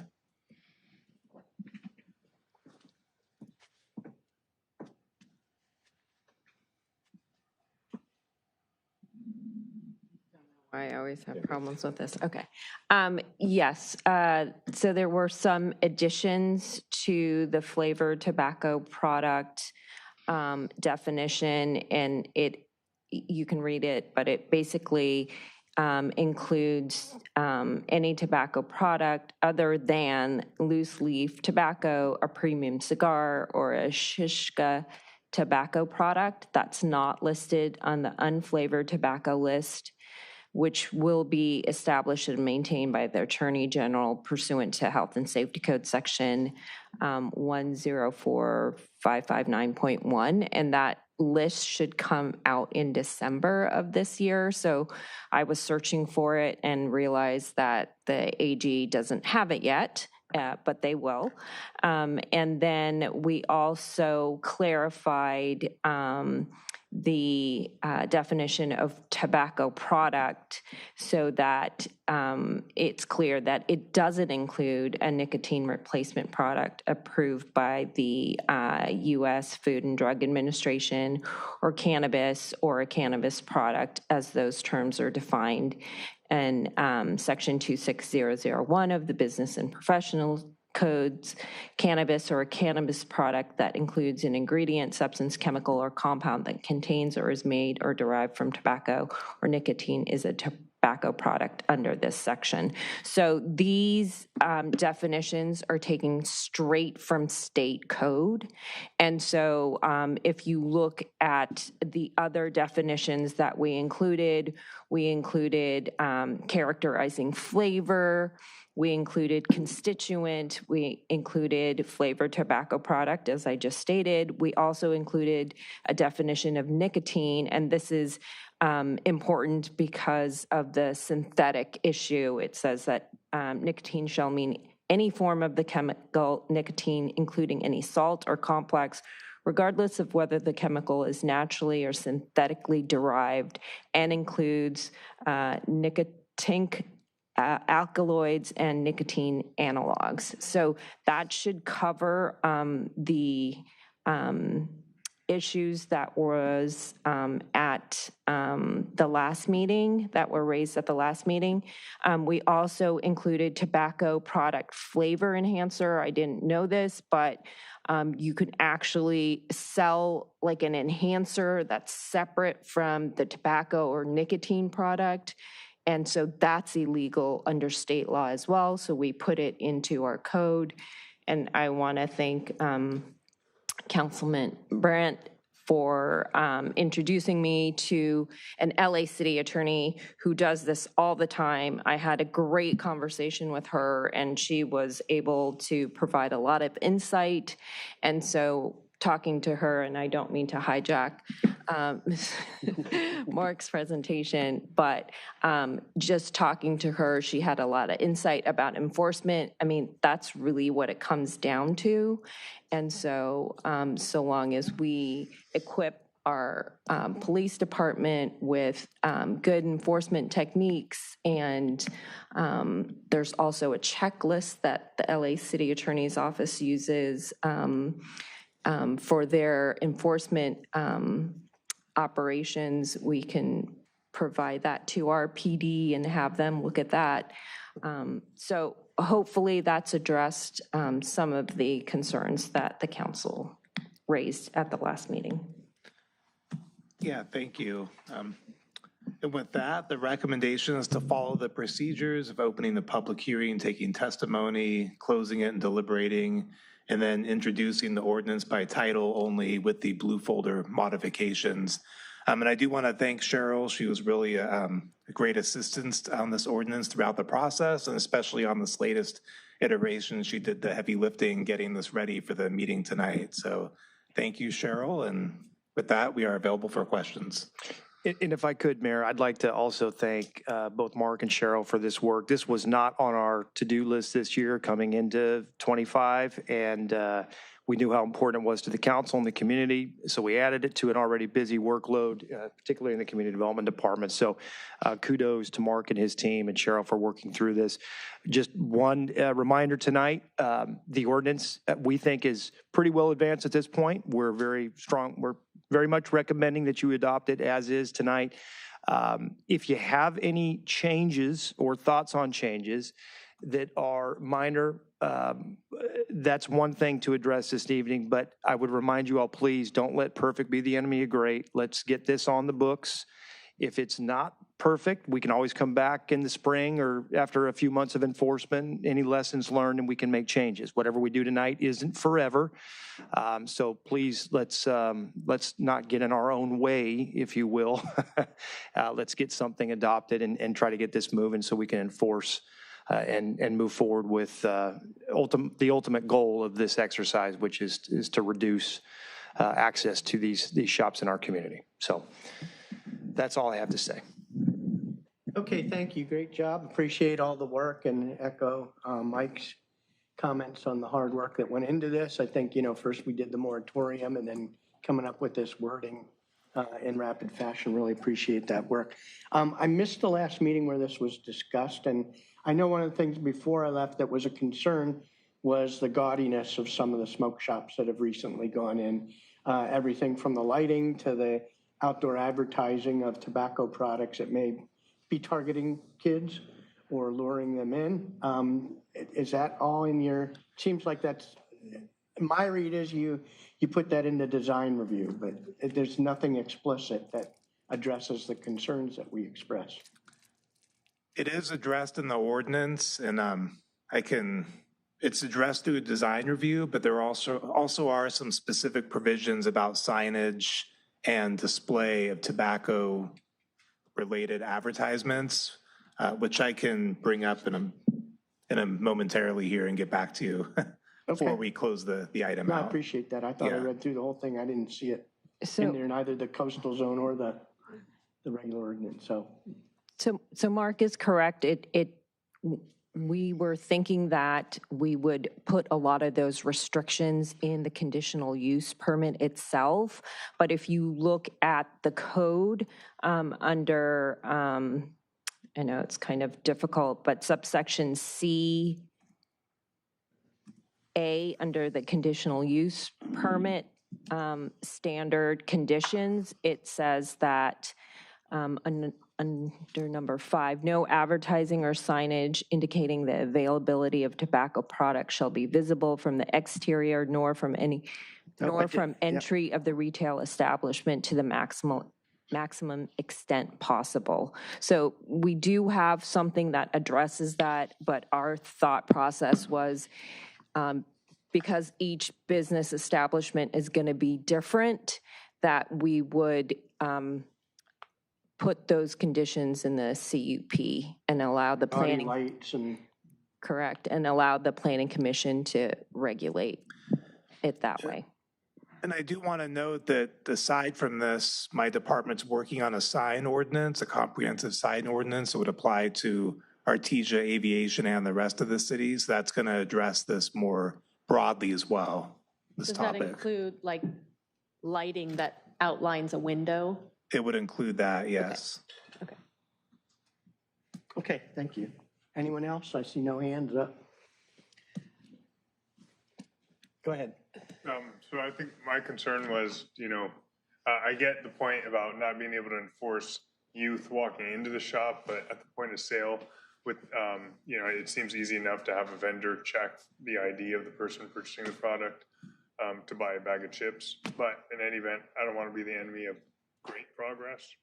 And I figure if one of these smoke shops ends up being the greatest youth hangout, then we can come back with a revision to the ordinance. And so I'm happy to move on with this. And thanks, staff. Thank you, Director Weiner. Thank you, Sheriff, Attorney Park, for your great work here. Okay, does anyone want to make a motion with respect to the resolution? To introduce the ordinance and with the amendments from your blue folder. By title only? By title only. Second. Okay, before we vote, any member of the public wishing to address this item? Do we have any written? Okay, come on up, Wayne. Rock, paper, scissors to see who goes first. Good evening again, Mayor and Council. Wayne Craig, I'm a resident of District 1. When this came in front of the Planning Commission, I do want to commend City Attorney Park for really getting a good package for us to go through. I know we asked a lot of questions. Hopefully they weren't all dumb, but we did cover some good stuff. And I think we gave to you a little stronger package that may be better for enforcement. But one of the things that we were concerned about was prior to if this doesn't go into effect, the city doesn't really have an ability to actually go in and inspect smoke shops because the state is, or the agency that actually is allowed to do that. So the public needs to understand there's a good reason for this, because that way we can actually go in, see what they're doing without having the state assist us. I forgot the acronym for it, but the state has an equivalent of the ATF, which alcohol, tobacco, and firearms, which actually will inspect and maintain how these shops are running. And the reason why this is important is on a personal level, I have the pleasure of taking my granddaughter out to pick her up after school from Alta Vista around 1:30. And we like to go to this nice little shaved ice place called Wanna Chill. And if you've ever been there, it's right in the corner of Nob Hill, PCH, great location.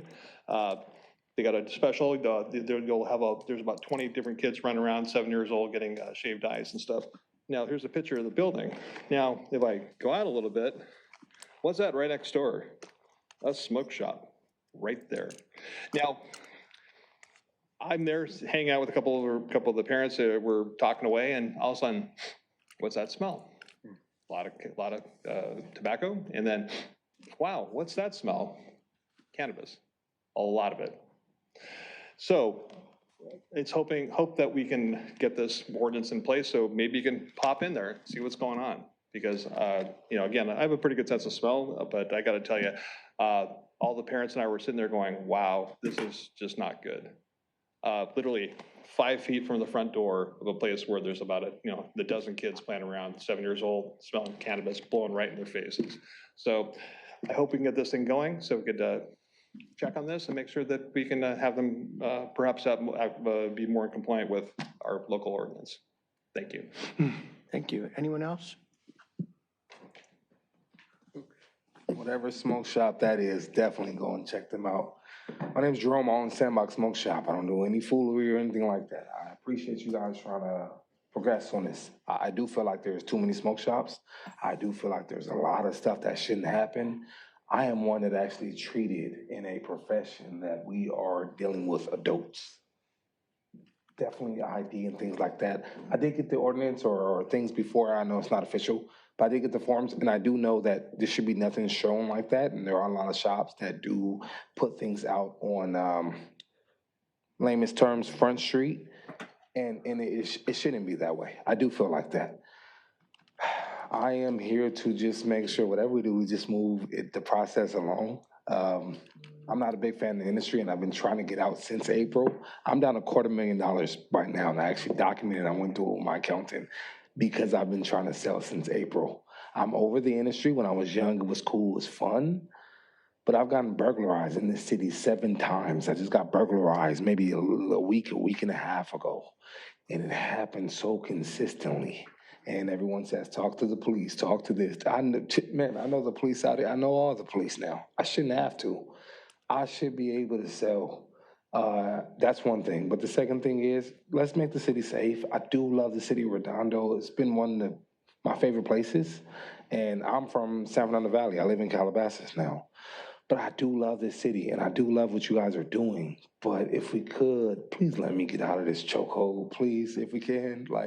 Do whatever you guys have to do. But I would say let's push it forward. And I've read everything, went over everything, and I've owned them in multiple. This is not my only one. I've owned multiple. I sold them all this year.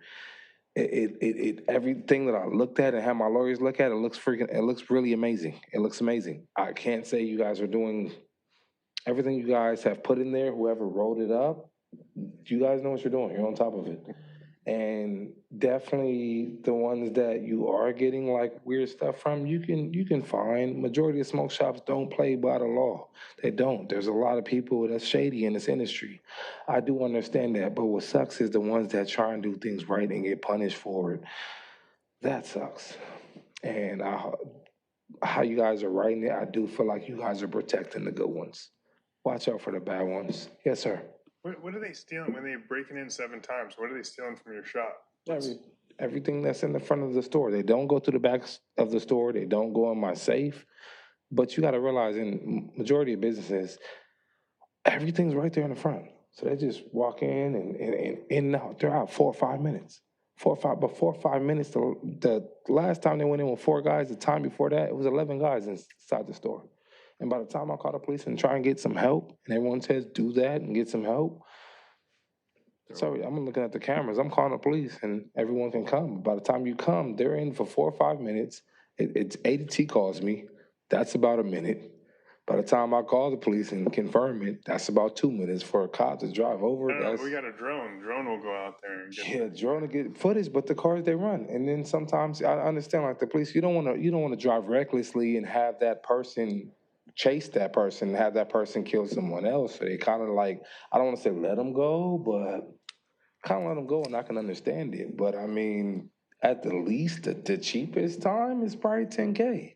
Every other time, $30K, $40K, 7 times. Add it up. And I just want to get out. This was my last golden egg. I was like, my biggest, best smoke shop was Iconic Store, and I treated it right because, got it. yeah, okay, cool. Does this prohibit him from getting out? Yes, it has. Actually, oh. the moratorium stuff. Yeah. That's correct, the moratorium, but under the Isn't allowed to ordinance. change ownership while the moratorium's in. So when this goes in, he'll be able to sell his shop to someone else. Yes. And it's good people. So you should be encouraging us to rush this. That's what I'm saying. Yeah, Okay, got it. They're good people. I got it. You guys are somewhere good. Thank That's you. all. Okay. Appreciate you bringing that forward. Okay, anyone else?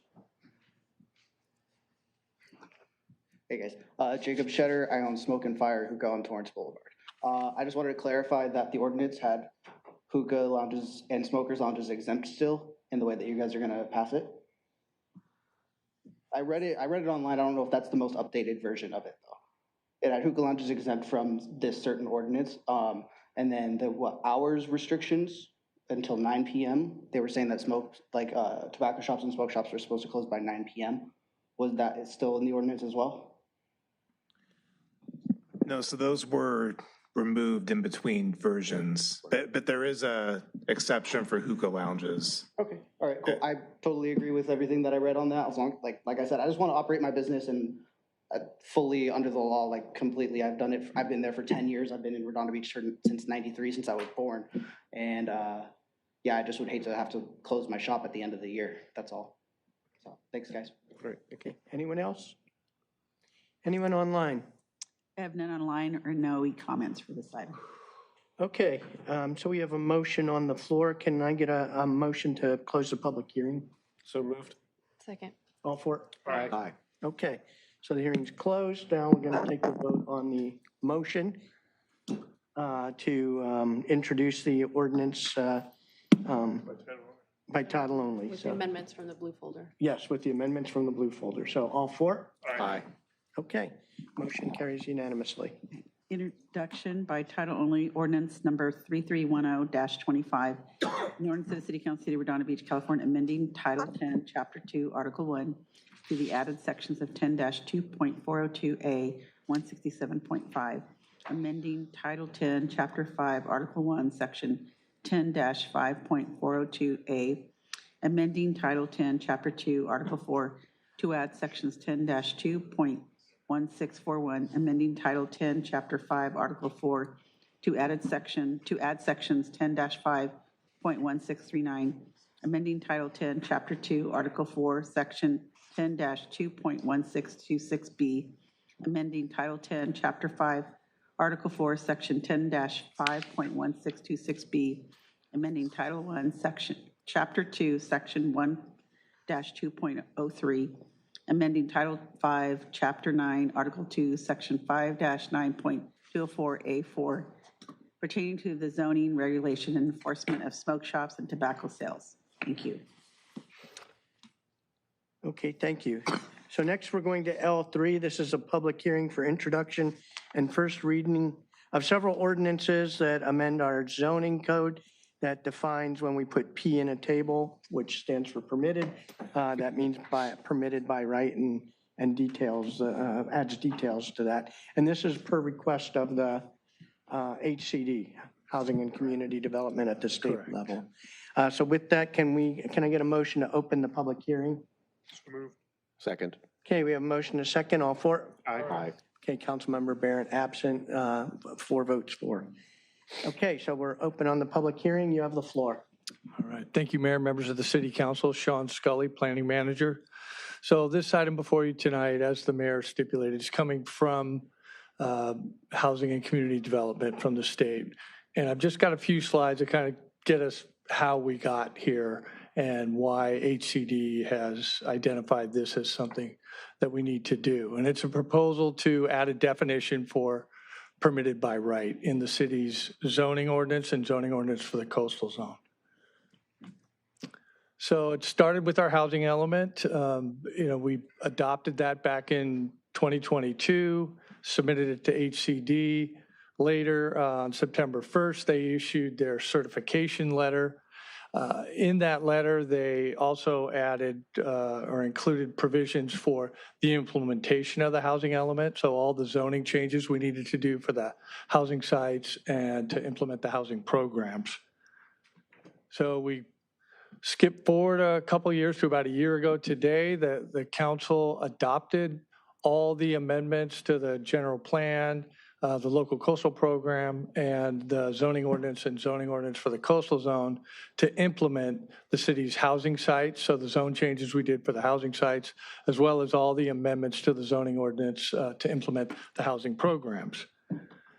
So January this year, we submitted that whole package to HCD. They reviewed it over a number of months. We had a couple of calls with them, some meetings. They had no real issues. The only issue that came up was this issue about a definition for what is permitted by right. That dialogue ended. We had explained to them this, it's self-explanatory in essence.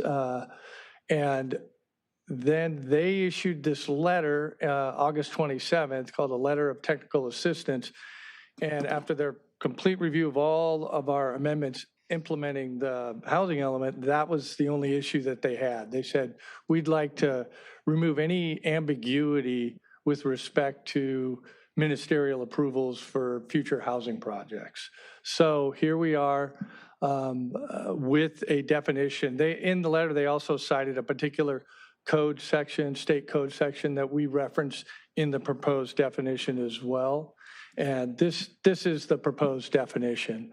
And this reflects, items 1, 2, and 3. It really reflects how we administratively have always processed a use that has a P in the land use table, meaning permitted by right. So it's approved administratively under item 1, provided it meets whatever the objective development standards are in the zoning ordinance.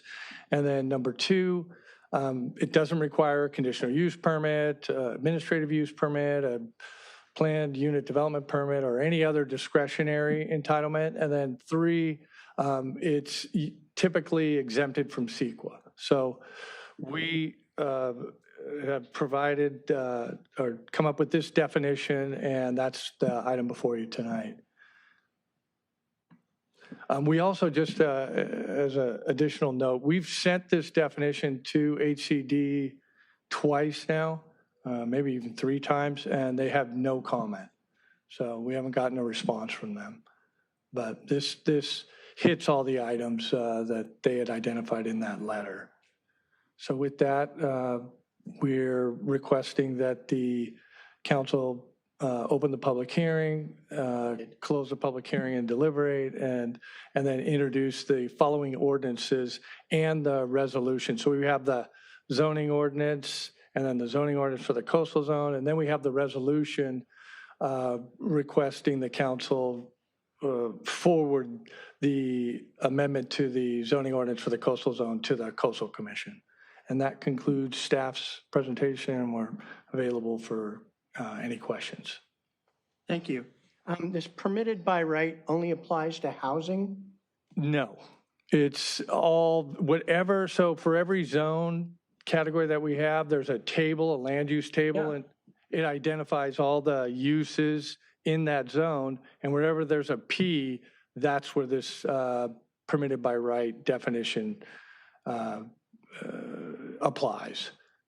So it We're could, saying no CEQA for, doesn't matter if it's housing or not, a P means they don't have to do CEQA. only if it's permitted by right. Well, that's what I'm, Yeah. if it has P in the table. Yes. If it has P in the table, then we don't apply. Well, we look at the project with respect to CEQA, but in almost all cases, And it's. P means it doesn't have a CUP, we can't apply a CUP? Correct. I don't agree with that. That's how it is. Well, it depends on, there's different categories of housing projects. Well, So- I'm talking about a total non-housing project, like we're in the harbor, we're in a commercial zone, no residential at all. And there's a many of permitted those, use. like in the harbor, for example, those are all require a conditional use permit. Well, I'm confused then. There's no permitted. There's no, so each use in each zone either has a P. Right. A C for conditional use permit, or maybe an A for administrative use permit, or a dash, meaning it's not permitted at all. Right. So wherever we see the P, we go through this administrative process. Wherever we see the C, we go through the conditional use process. And for your example, like the waterfront, I think every single use It's conditional. requires a conditional I use think there's permit. some permitted, but I don't They're remember very off few. the top of my head. Yeah. But let's say a permitted use, it's commercial and it wants a variance. Then it would need a variance because it doesn't meet. But we can't apply a CUP?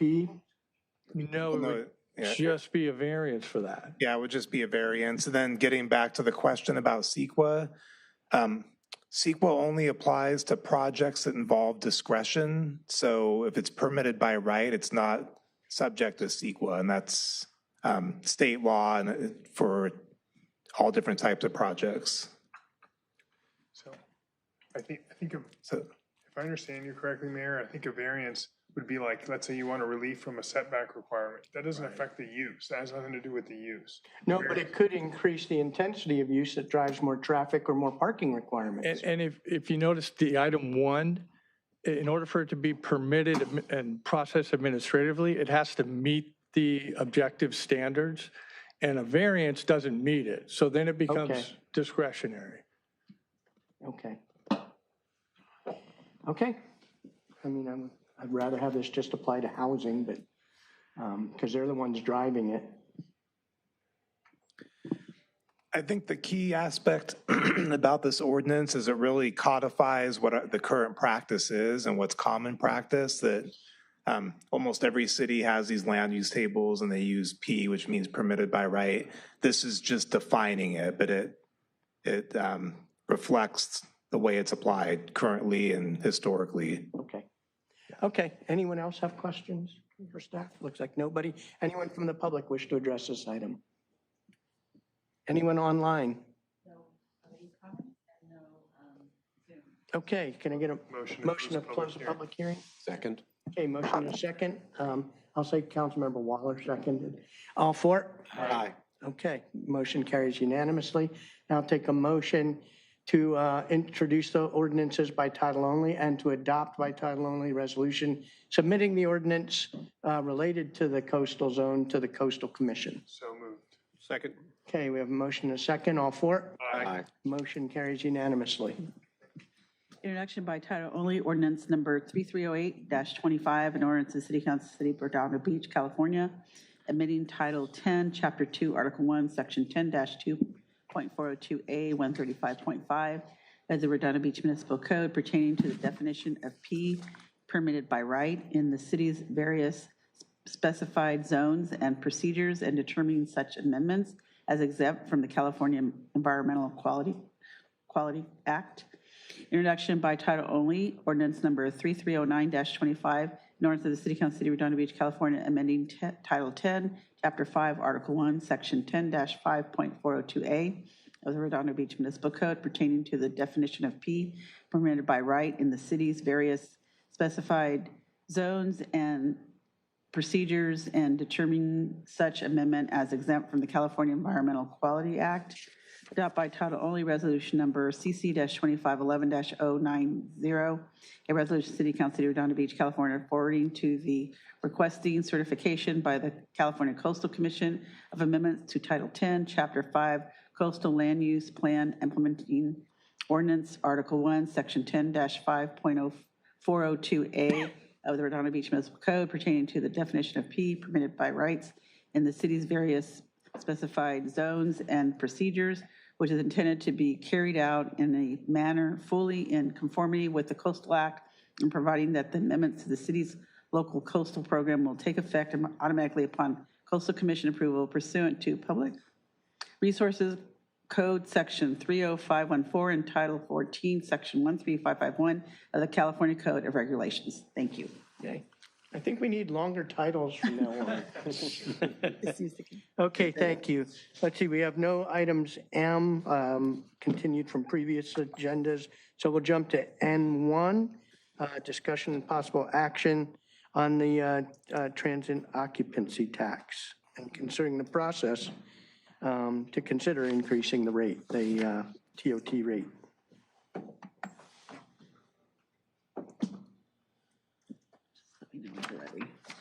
You have the floor, Stephanie. I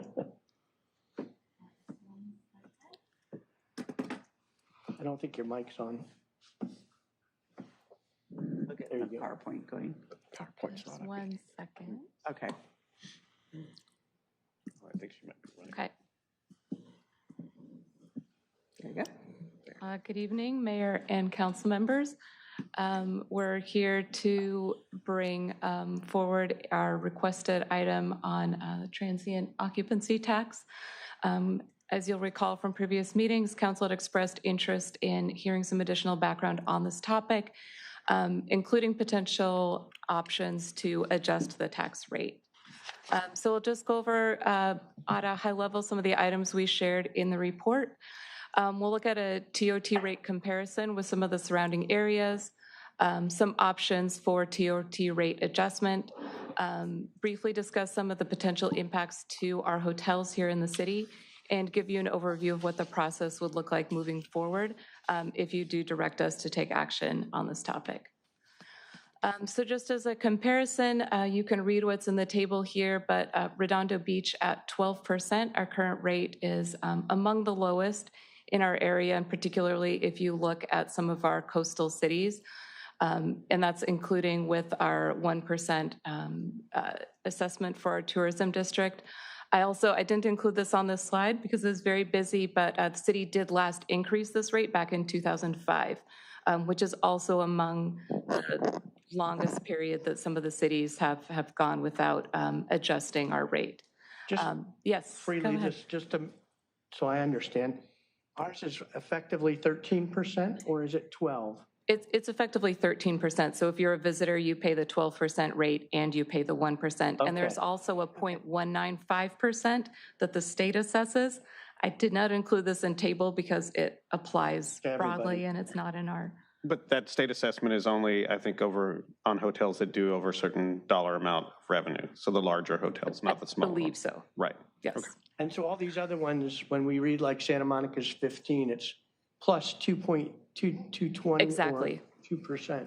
Exactly. And 2%. Okay. So the TOT rate is what is actually in their ordinance. And then the tourism, as those are generally, it's a separate agreement or separate assessment. The only thing I kind of mixed in here is Santa Monica's rate for short-term rentals, because that's just an additional amount, but that is in their short-term rental ordinance. And Torrance is 11% all in? It is 11%. Okay, thank you. No problem. So the city of Redondo Beach did last pass an increase in 2005. It was from 10% to 12%, and it passed with a little over 54% voting in favor. 54? 54.7% voted in favor of the increase What's back in the threshold 2005. necessary, 50 plus one. It's majority plus one for general purpose tax.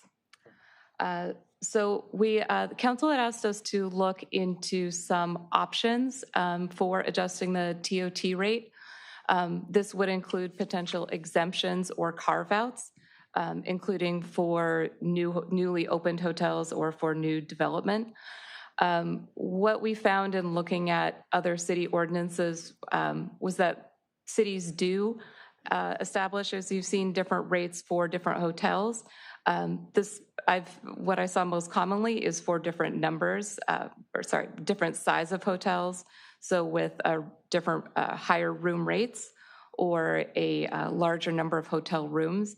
That said, council may set other exemptions if you choose. So if you wanted to, for example, set a different rate for hotels based on location, if you wanted to look at some of the larger hotels having a different rate or being the ones to have the TOT increase, you would be able to do that, and you would just set that out in the ordinance.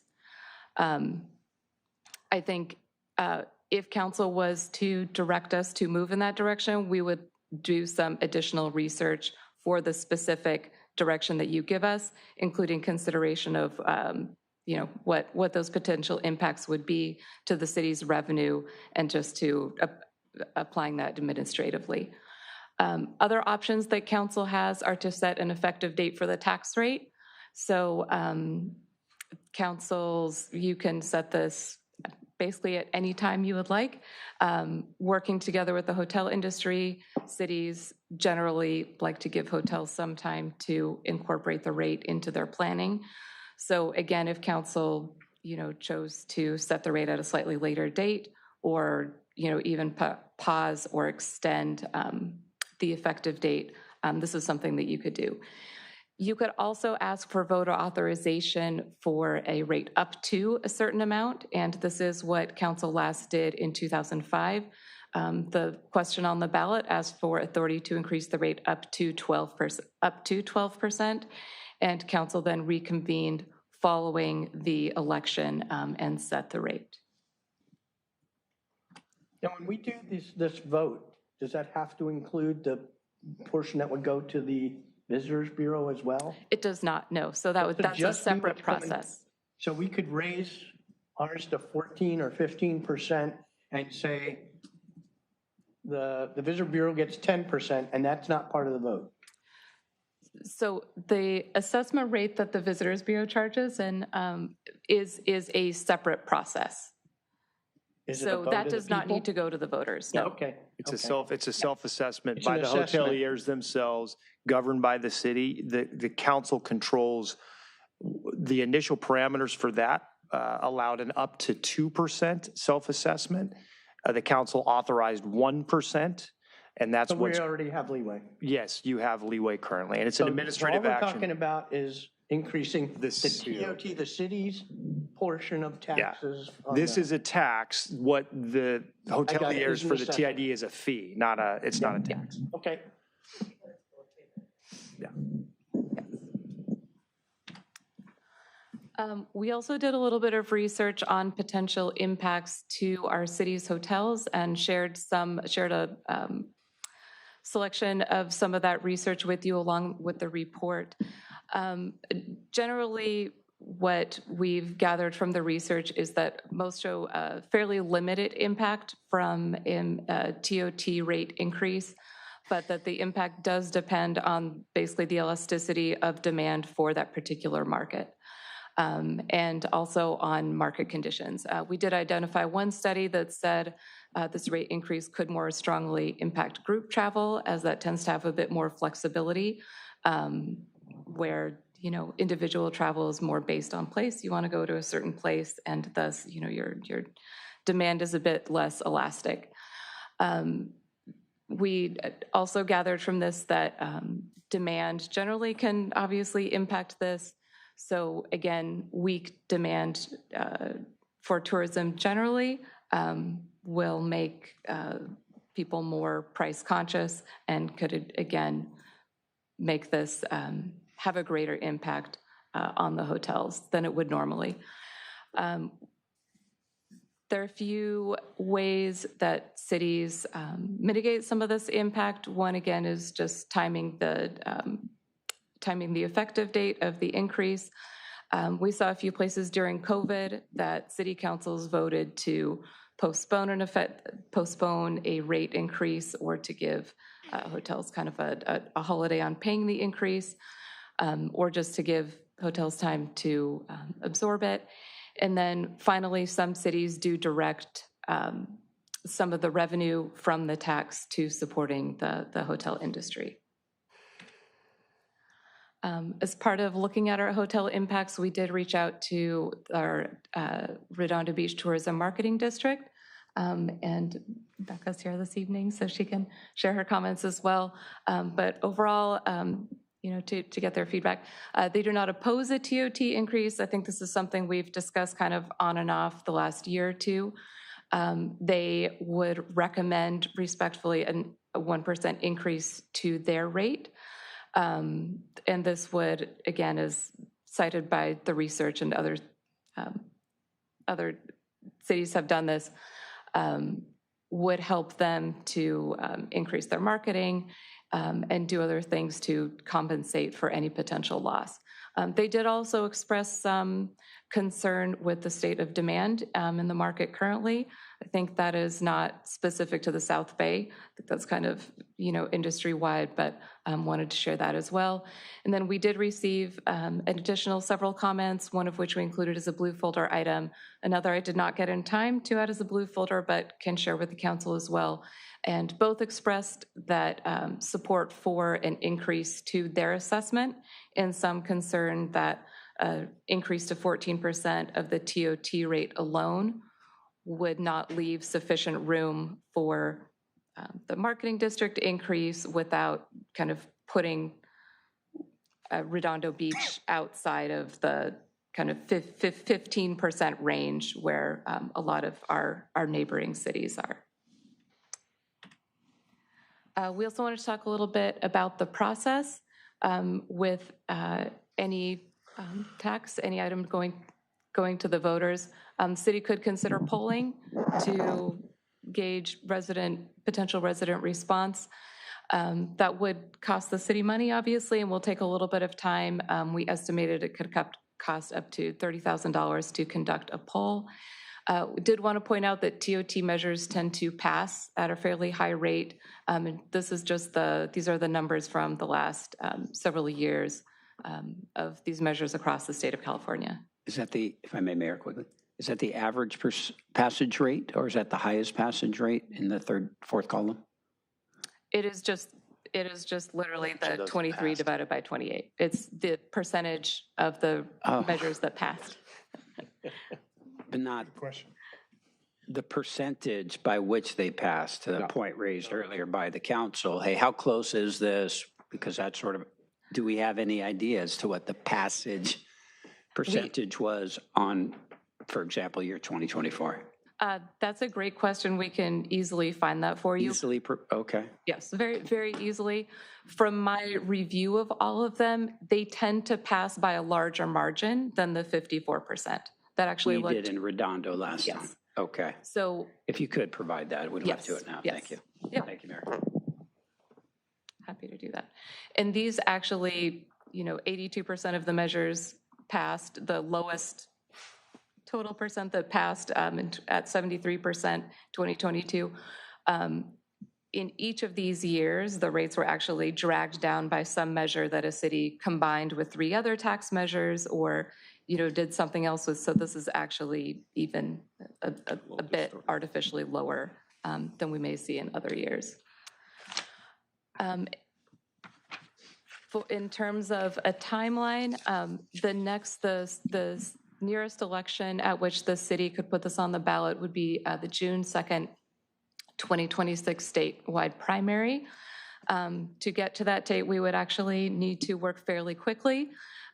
So with guidance from council, we would plan to return to you January, February with the discussion item. At that point, we would present an updated ordinance for your approval. We would then follow that with calling the election on or before March 3rd, 2026, which would be the last meeting at which the city could approve the ballot language to get on the June 2nd ballot. This would include all supporting resolutions.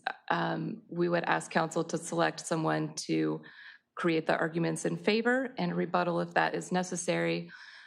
State plans to certify the election at the end of June, and following that, we would ask council to set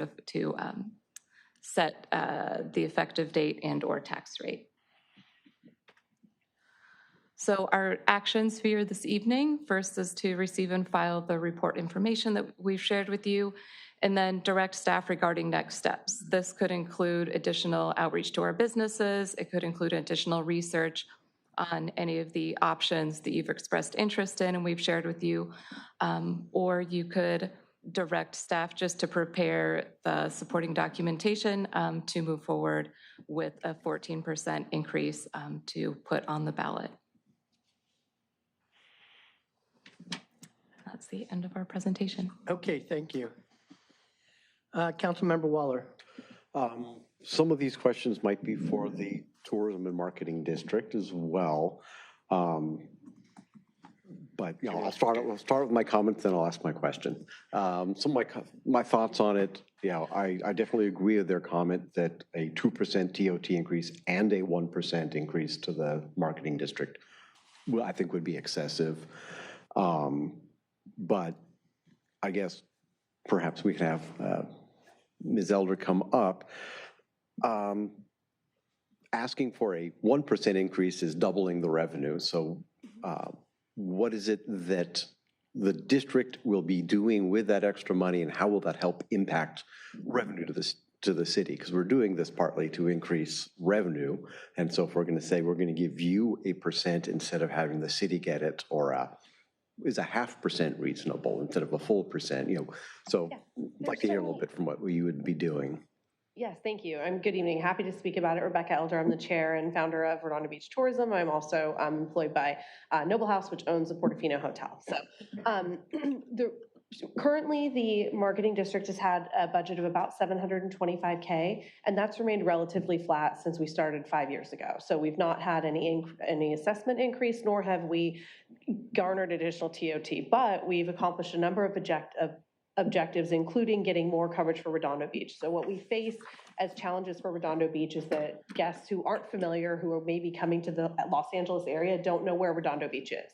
And so with the SoFi Stadium, with Intuit coming in, with everything that's coming up with Olympics and World Cup and Super Bowls, what Redondo Beach Tourism is investing is digital funds and out-of-home initiatives so that we can get more presence for Redondo Beach, which drives then to a Redondo Beach landing page, and that comes to the hotels. So everything that we do with that tourism marketing money brings in a guest that books a revenue, and that comes into TOT. So it is 1% in increasing the marketing budget for Redondo Beach Tourism, but that is dedicated 95% to bringing these guests to the hotel, which will lift the TOT because we're converting better guests. And the comment about demand is that over the past year, as we know, there's some economic challenges and there's been a little softness. So the hospitality industry is getting squeezed with that. There's been a lower demand for the Los Angeles market, and South Bay has also been hit with that. It's following a similar trend. And when we get into these times of lower demand, a lot of the time hotels will drop rate to try to bring in guests. And with expenses rising and rates dropping, there's less money for them to invest in marketing. So a lot of those funds that you have to invest can't go to Portofino Hotel SoFi Stadium or Redondo Beach SoFi Stadium or Olympics. It has to go to a brand term, so say Sonesta Redondo Beach. So you're trying to get just the guest who's looking for your name, your website to show up first versus an Expedia or someone else who's bidding on your term. So that's where Redondo Beach can step in by doing some of these higher funnel initiatives that bring the guests and create the awareness of Redondo Beach so that then the hotels can spend their funds trying to do the initiatives that they have to do. And do you see a differentiation by location for any of this? The fact that the hotels over by the freeway, by the 405, might not necessarily, I don't know, do they feel the same about having that increase? Do they benefit the same as the places that are over by the waterfront? Well, we have, for Redondo Beach Tourism, it's not for specific hotels, it's for all the hotels in Redondo Beach. So every initiative that we run includes all of the hotels. We have an opt-in, we have board seats allocated for each hotel to participate, and we solicit very extensively feedback. So imagine that the North Redondo hotels are a lot of that business travelers. So we have business campaigns. We have folks that are looking for maybe a lower cost getaway, and that's where we would pitch some of the, the inns around the beach. So we do cover all the hotels. There may be some more price sensitivity at some of the lower hotels, but at a 1%, you're probably talking about $2. So I don't know that it would necessarily be impactful to do like a 13% increase on some hotels or 13% TOT on some hotels and 11% on another. I think it might, the numbers there might be a little too small to make a material difference.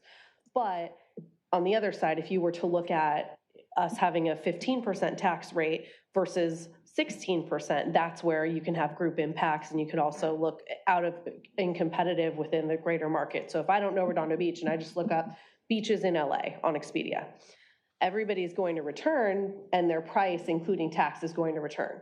So I might see a Santa Monica who's returning at $250, and that will include their tax of 15%.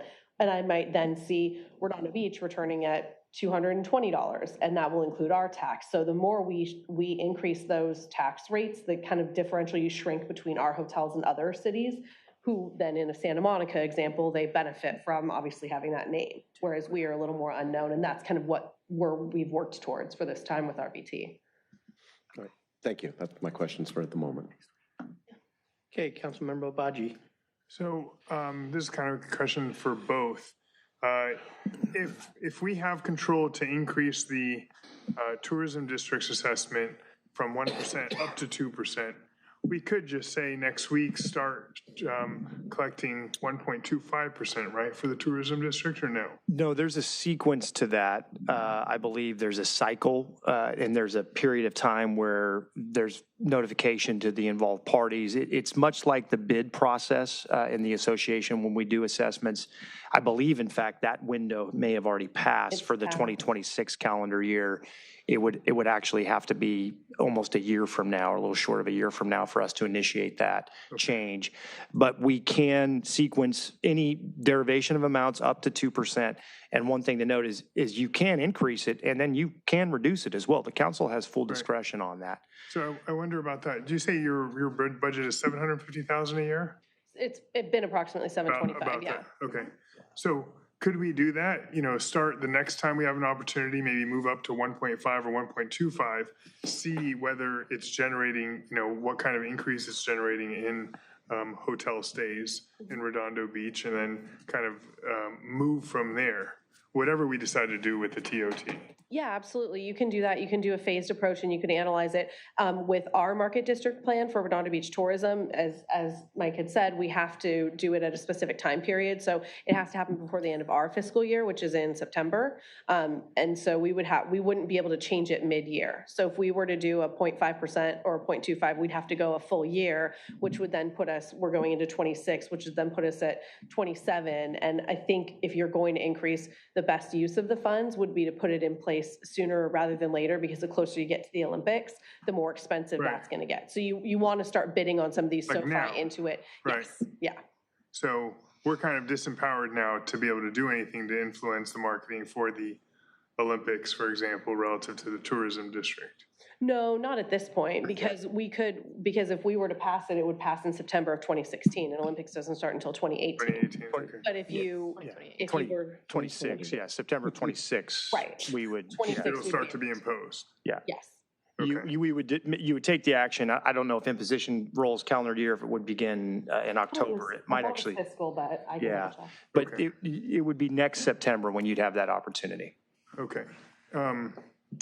That's it as far as the tourism district. Thank you. My preference would be to authorize council to set a TOT rate up to 15%, intending to go up to 14% at this time. But think about, years down the line, the next council, if they want to move again, they got to, put a whole new ballot measure on to get 1 more %, $750,000 on.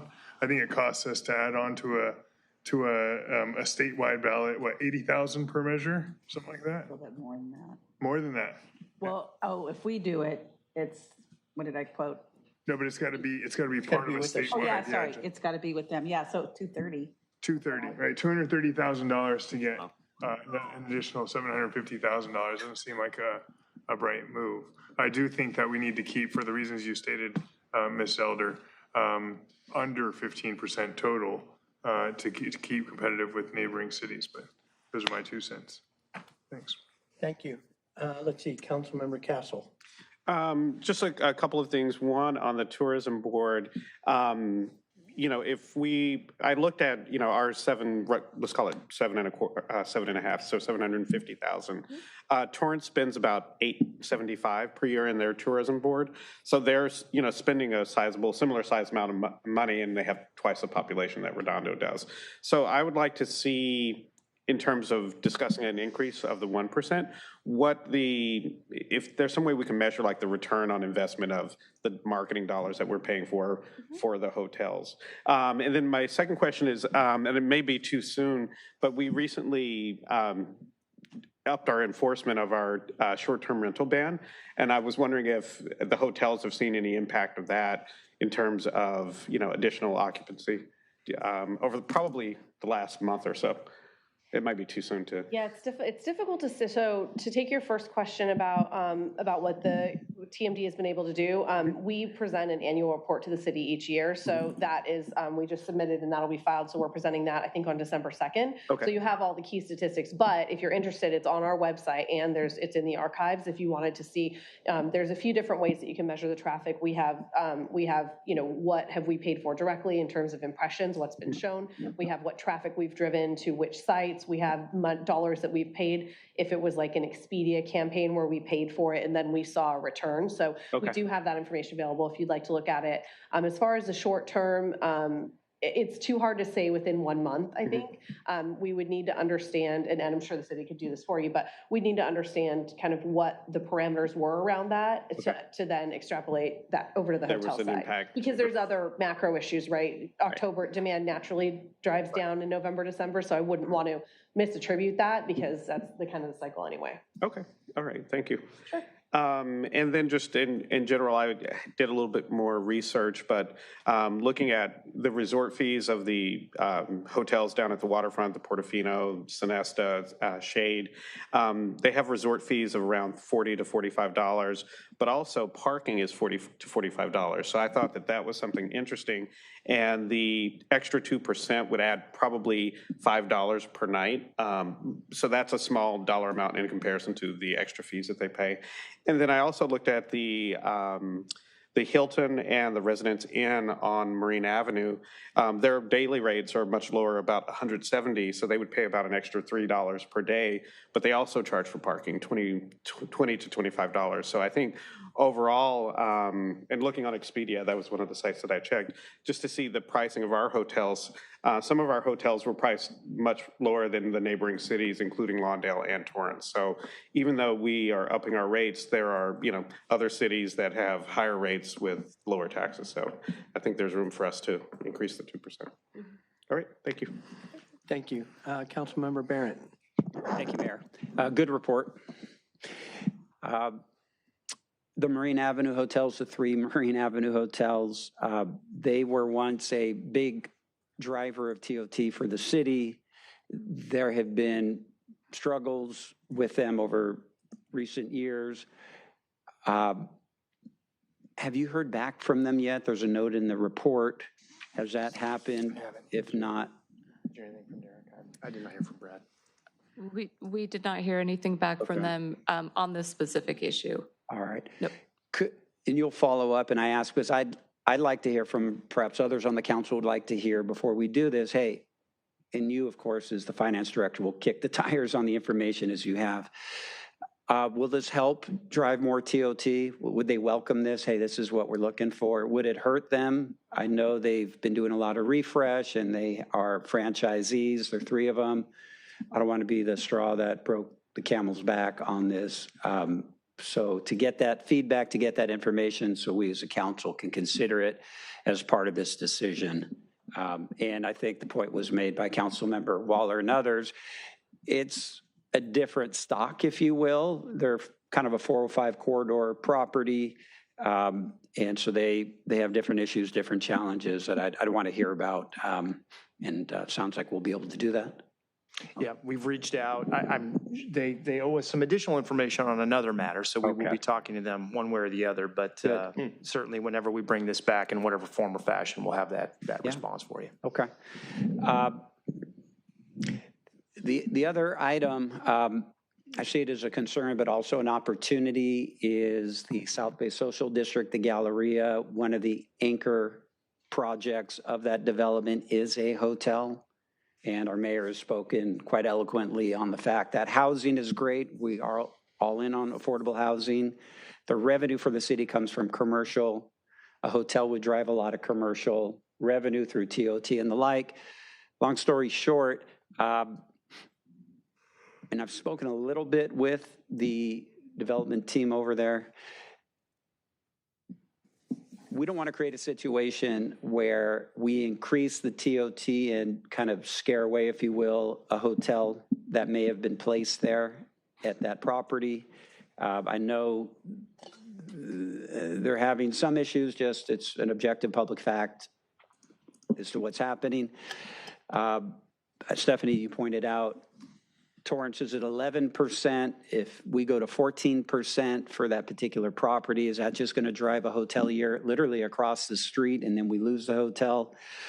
So what kind of creatively can we do? And I've spoken a little bit with Councilmember Castle, who's got a finance background.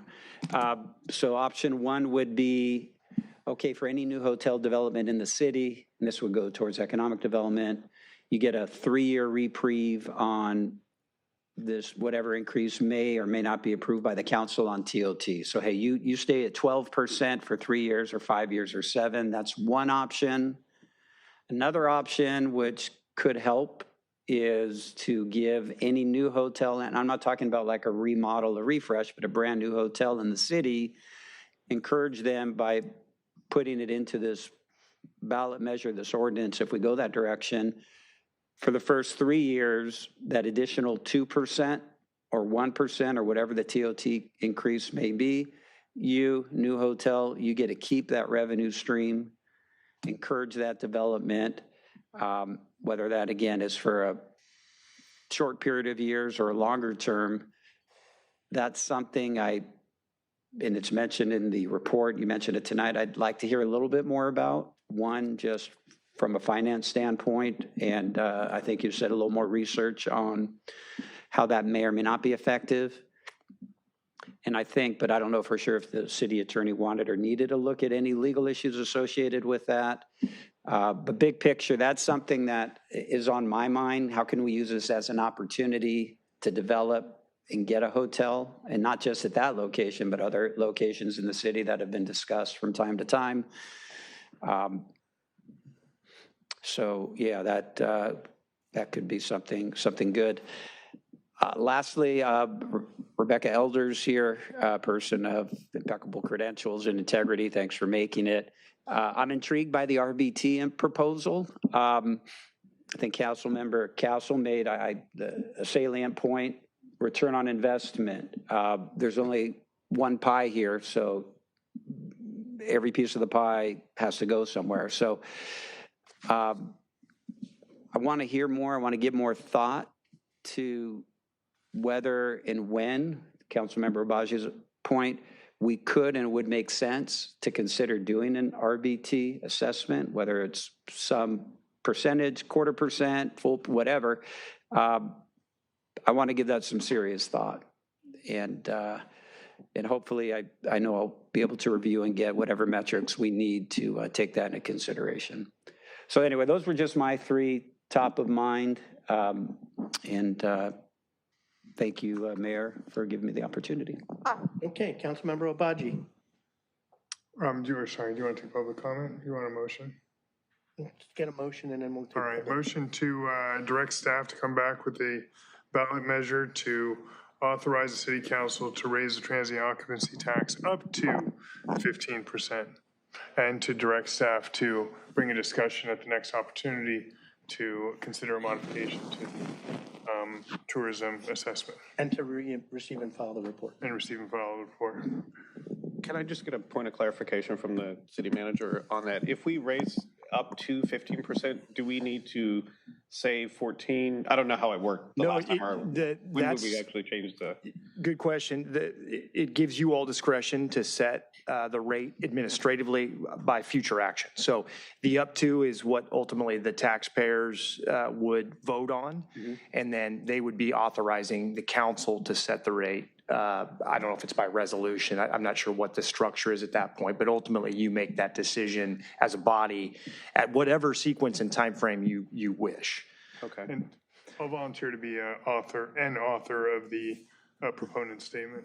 And what I would say, and this is important for Rebecca as well, Luke did a little bit of research into the TMD structure, and a reminder that our TMD plan does limit the annual increase year over year to a 0.5% increment. So the council could act in a single year to raise it from 1 to 1.5, but to ultimately get it to 2, that would have to occur over a 2-year cycle under our current plan structure. And I think we just updated the 5-year plan, or maybe even went to a 10-year plan. Yeah, so the district is bound by its own adopted plan. So there would be some limitation to that sequence, just for information purposes. Question, I will second your motion. If we were to consider a 3-year reprieve for new hotels, would that have to be written into the ballot measure itself, or is that at the discretion of council at that point? You could do it either way. You could create language and predetermine it in the measure and have it be basically by right for those who would come through meeting the criterion that were described in the measure, or you could consider site-specific tax pledge agreements with prospective developers on a case-by-case basis. So you could do it either way. The challenge, there's pros and cons to both options, but you would have that discretion. Okay, you had a comment? Well, I was just going to say one of the, and again, I was doing some more research, so we were talking about using some of this increase to encourage development in hotels, but in talking to a couple of hotel developers, they were interested more in the entitlement process, and the permitting process for construction.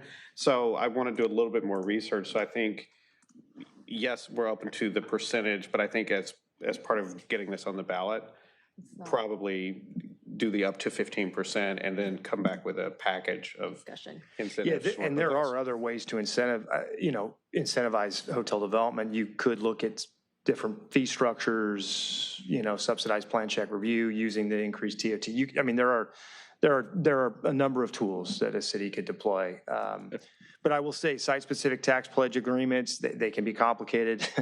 They can sometimes, depending on whether they're written by the banks or the city or the hotel developer, they're going to have strings attached. But as opposed to one site-specific, we could come back with our own citywide program to encourage. Yeah. Let's get back to raising hands. So you have the floor. And I Did you want a second? I did, yes. Okay, so we have a motion and a second.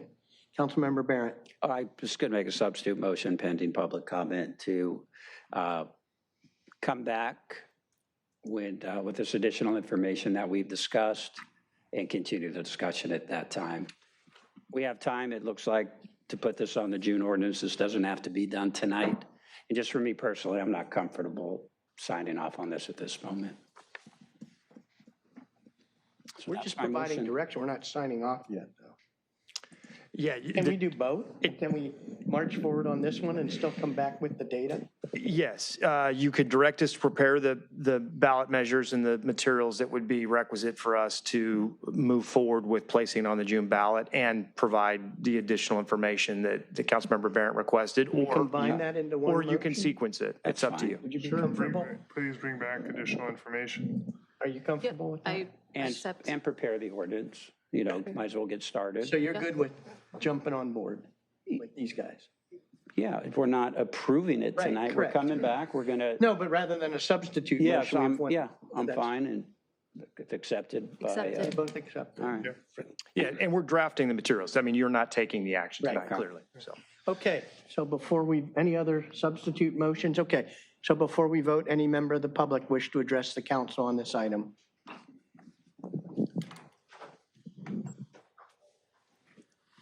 Treasurer Solomon. Good evening, members of the council. Eugene Solomon, Redondo Beach City Treasurer. Thank you for your attention to this matter. Thank you for bringing a revenue-generating concept before the body to discuss. I'm going to violate Laura MD's rule about once you think you're getting to a yes, stop talking. Just with a couple of comments. With regard to Torrance, they did have a lower rate for their TOT, but there are other fees, such as their sales tax, that are higher. That would lead to an equivalent cost or potentially equivalent cost. So consider that. Please also consider that we're not doing this, the marketplace is as it is today, and we have to accept that, but we're not doing this just for today or next month or next year, but for the next, it turns out, 20 years, because that was the last time that we addressed this issue. So be forward thinking, please, and considering, yes, this might be more impactful early on than it will be long-term, but build yourself in the flexibility to do things as a council going forward for the next decade or two. So please consider that when you're going through these things. I want to thank Becca Elder for coming down. The previous iteration that we had to the TIBID was not as friendly as far as the spending was going. One of the things that wasn't said with regard to the TBID is that by their bylaws, they spend 87%, I think it's 87%, of their monies that they receive, they must spend towards marketing.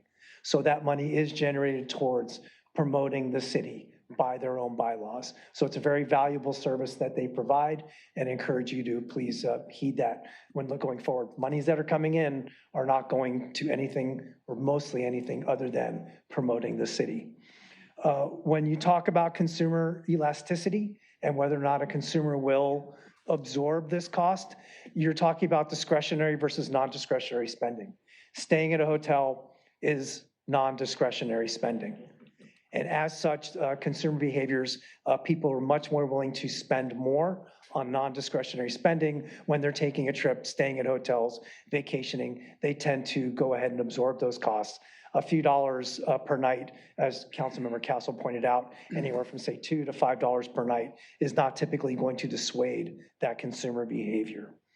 The conversion rates we'll find out about, and I like the idea of creating some sort of incentivized programming for future developments.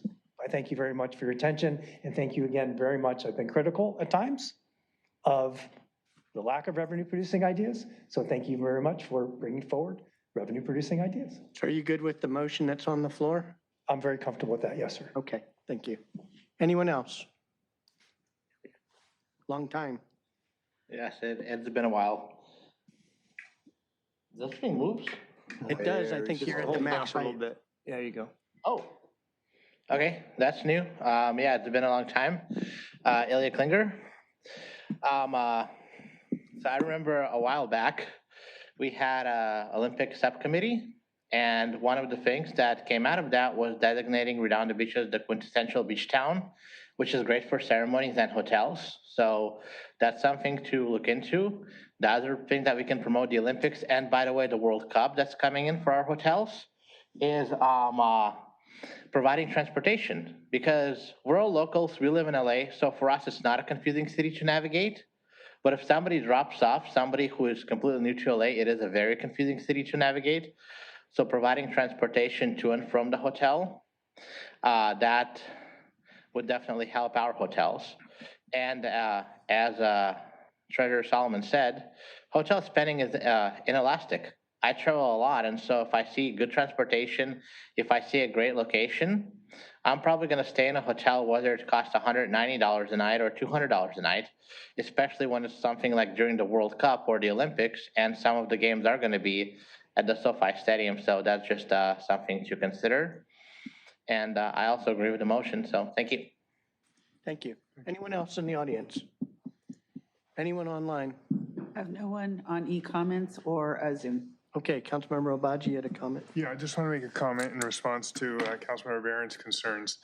which are very valid. But my perspective on it, because I don't get to tell you this outside of council on the subject, is that we've had issues with Marine Avenue Hotel not paying TOT to the city and struggling because they were doing renovations and the like. And it was a source of great concern, both for you and I, that it wasn't occurring. And I think they just came back online with their payments. On the Galleria, that project's been stranded since 2018. They haven't got underway with anything. I wouldn't call a hotel an anchor tenant there. I'd call Macy's, Kohl's, and AMC that have reciprocal easements the anchor tenants. You don't take the weakest players in the league and decide to base public policy on them and hold back the city from financial success and sustainability based on hope that the weakest players will become stronger if you don't impose an additional 2% tax. So that's my perspective on that. Thank you.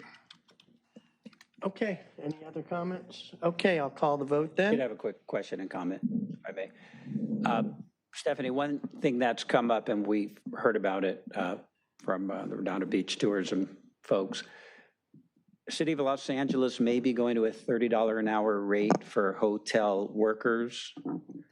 And that could have an impact on all hotels, just like even if we don't raise our rates here I mean, we saw it with community services and fast food restaurants paying $20 an hour, and then now all of a sudden our camp counselors got to get paid $20 an hour. So the question I have is there any information out there, any literature, any looking you can do as to whether that Potential impacts to the labor market and cost of the hotels related to that increase? I think you nailed it, yeah. Like, how could that impact what we're doing here, and what caution, if any, would you impart?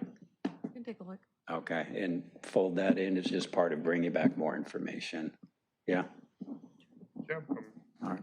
Okay, you guys understand the motion? Yep. Okay, all for it? Aye. Any opposed? Okay, motion carries.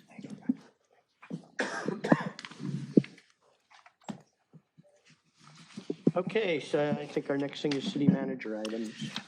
Not many this evening, just a reminder that we are dark next Tuesday for the Thanksgiving break week, however you want to call it. We will be back in action December 2nd, then again on the 9th, and then again on the 16th. Those will be our final 3 meetings of the calendar year. That's all I have this evening. Okay, thank you.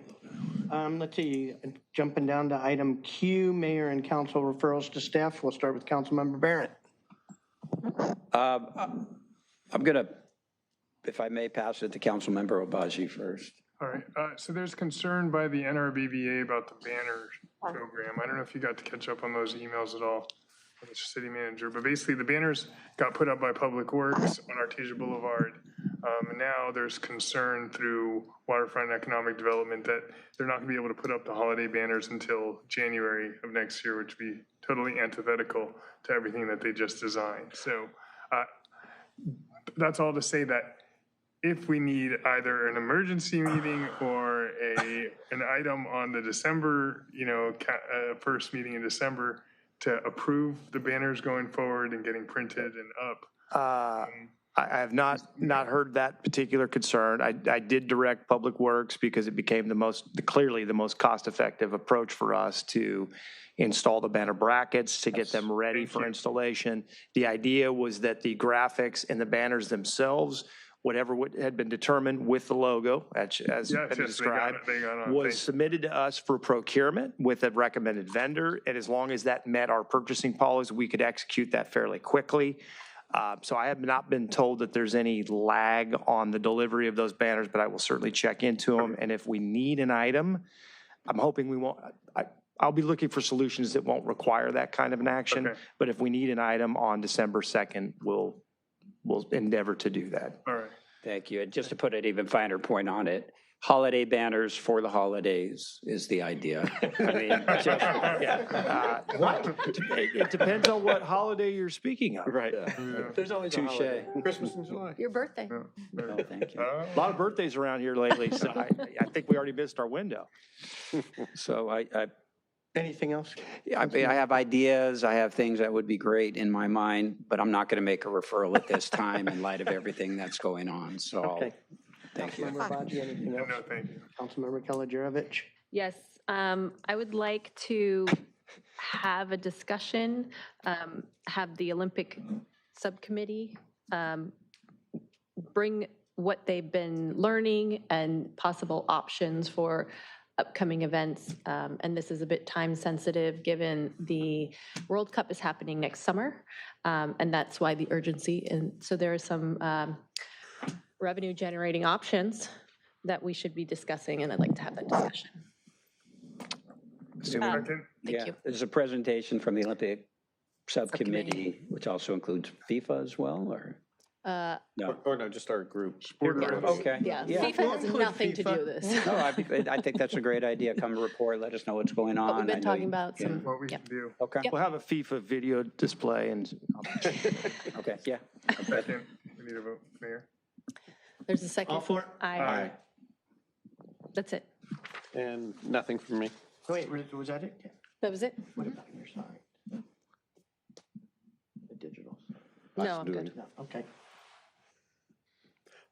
Yes, I'd like to have a future discussion item regarding updates to our ordinance relating to electronic messaging displays, specifically 10-2.181415 and 10-5.1814 and 1815. Where did you want to have that discussion?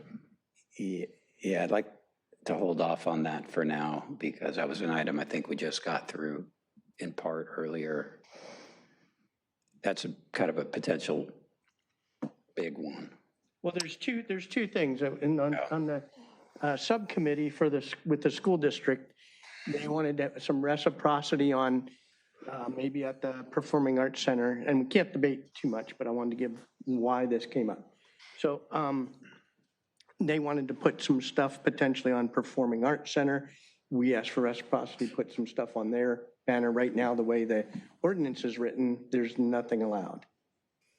They can only talk about the one at the school can only talk about the school, the one at the RB-PAC can at the only. PAC can only talk about PAC. Performances there. That's the item. Can to amend the ordinance to allow shared messaging, but so that the way it's written right now, only the city can. It's only on-site activities, Right. on-premises activities. That's the challenge. So an agency, it's not open to other agencies as currently Even drafted. within the city. Yes.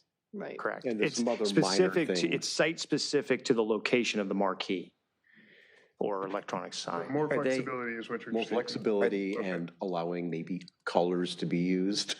What's your capacity Are to take they- on that kind of? It's not particularly time sensitive. It is an item that the district has asked us to discuss at some point. It's not something we would get to in the next couple of months. We're going to have to work it in with a little bit more thought. It's going to take some thought. Yeah, so. But the secondary one that I think we should tack on to that is we've put up a kiosk sign. All it is a map. It's not even interactive. It's a static display that's Yeah, and based that's on the per direction. ordinance right now. That you're making the point, this could be, there's a lot potentially there. If we're going to But start we're missing talking about the. opportunity to like advertise. We're paying extra Go. to advertise. I'm sorry. No, please. We're missing opportunities to advertise like our boat parade that's coming up and the events down in the harbor because all the. But I think the boat parade, because that's, well, I guess it's No, technically okay. not a It's city static. event. Static. So Well, but it's- but 6 months from now, second. all right. All the sign ordinances. I'm Or fine all with the- that. Sorry, all the electronic display messages, right? So After- waterfront, Before budget? Okay. After budget? whenever it suits you, that we can discuss it. I can certainly work with that timeframe. Yeah, okay. Okay, so we have a motion and a, Yeah, just to be clear, this is for the two signs out here, RB-PAC and the, High their school. high school, and then the kiosk on the pier. Kiosks. the electronic messaging. On the Electronic pier. messaging displays ordinance, I believe, covers those. That's what the ordinance covers currently. The school district actually has a few more signs now. They've got one of the adult school. They've got a couple other additions. Bernie. What about those? They're Well, part of. they're covered under the ordinance. I mean, the ordinance is wherever they're currently allowed, which is for the most part on school district property. City sites, And then school the district. PAC and the waterfront. Well, they're covered, but they're not, because right now the ordinance says you can only have black and white lettering, and we know they're go way beyond Yeah, that. yeah. So this item gets fun. So we had a motion. I don't want to discuss it here anymore. We had a motion. Did we get a second? Zane seconded. Yeah, a second. Okay, motion and a second, Yeah, all so for it. I have to speak quick.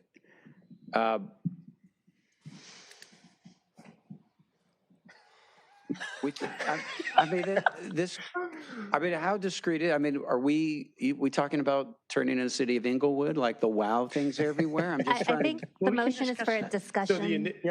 so the initial On the item will be really for the council to set parameters on our follow-up action. Parameters Because tonight? No. The parameters will come with, remember, we can't take. I understand, but are we talking about the kiosk on the pier? Yes. And the school district sign here at the high school and the one at the RB PAC? Right now, Okay. it would be an item, the initial item would be an introductory item to the current electronic message display regulations, and then you would direct us on any potential modifications to that. It's a multiple step process. It's not a single step And process. they are narrowly focused. Well, the prohibitions are pretty broad. Yeah, I mean, it's pretty restrictive regulation right now. It's very clear They're and restrictive for specific. good reason. We're not going to talk the merits. We went through this exercise Correct. earlier this year. We spent a lot of time. We carefully crafted it. We had stuff. Correct. So I just want to, we're not This is reopening carte blanche. It's focused on these issues that we've talked about. And this was before the two of you got here. Yeah, this was, yeah? Yeah, well, Okay. in the initial, the initial item's not going to give you an opportunity to really change anything. You're going to give us direction on what you want us to explore and perhaps update. That's how it'll be No, it's not. framed. Okay, Dead horse. it's fine. Okay, all for it? Aye. Aye. Anybody opposed? Okay, anything else? Nope. Okay. So let's go to, where are we at? Adjournment. So we're adjourning to December 2nd, 4:30 for a closed session, and the normal 6 o'clock time for open session on December 2nd. So can I get a motion to adjourn? Motion to adjourn. Second. Okay, we have a motion and a second, all for it? Aye. Okay, motion carries, thank you.